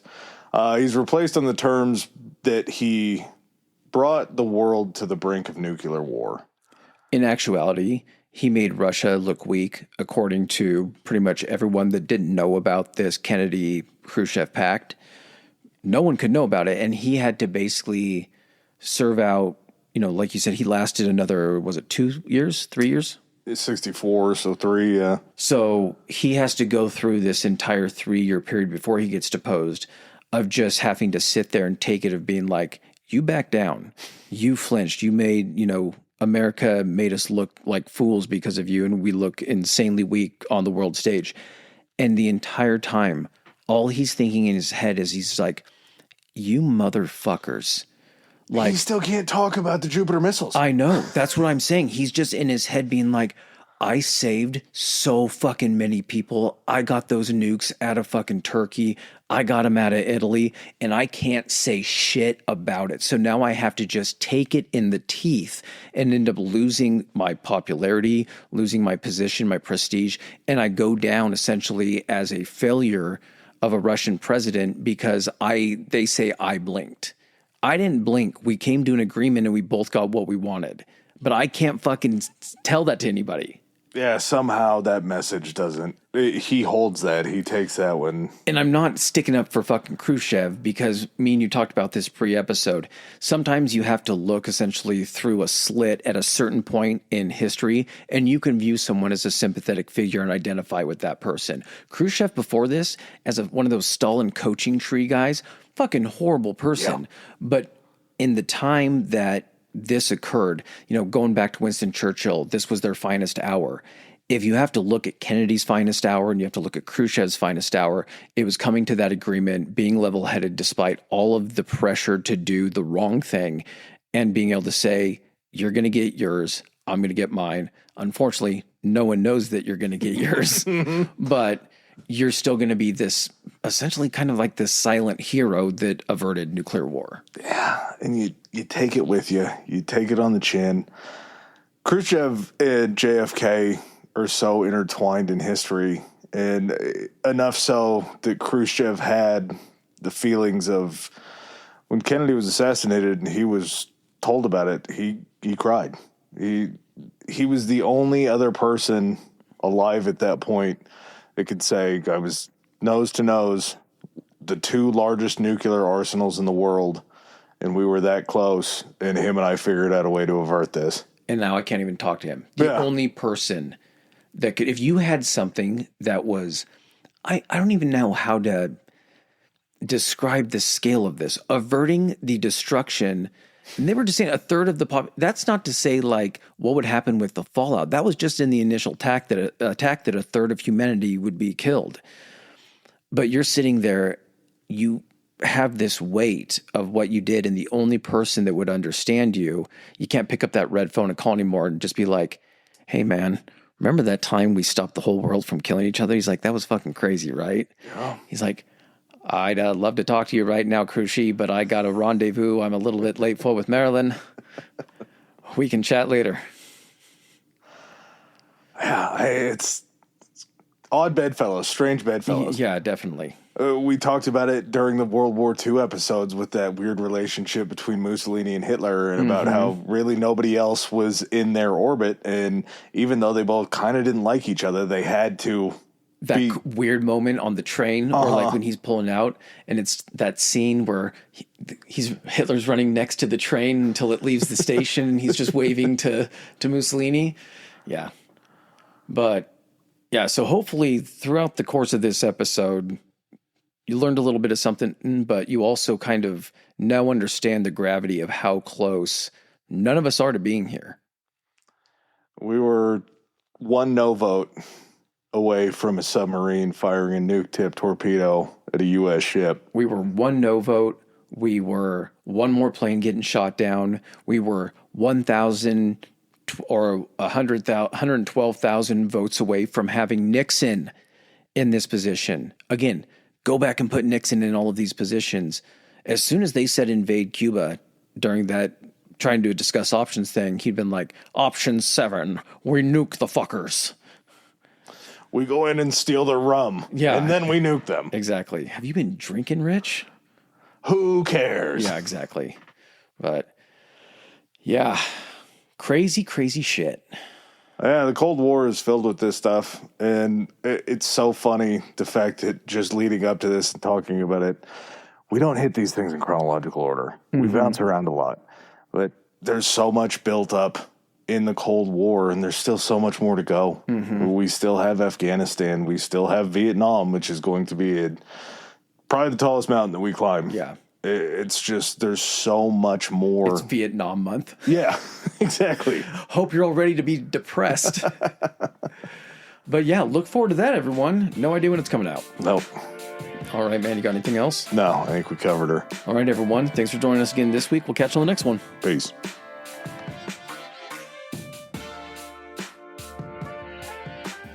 All right, ladies and gentlemen, thanks for joining us for another episode. If you like what you heard, hit that subscribe and like button. Follow us. If you didn't like what you heard, still hit that anyway, because we'll probably cover something in the future that you do like. Please follow us on our social media. Adam, hit him with it. Well, our Instagram is historically high pod, historically high pod, and we are on Twitter at historically high. That's historically HI. All right. And if you guys want to send in any feedback, suggestions, hit us up on those two, or you can even do it on Gmail. It's historicallyhighpodcast@gmail.com. Thanks again. Peace.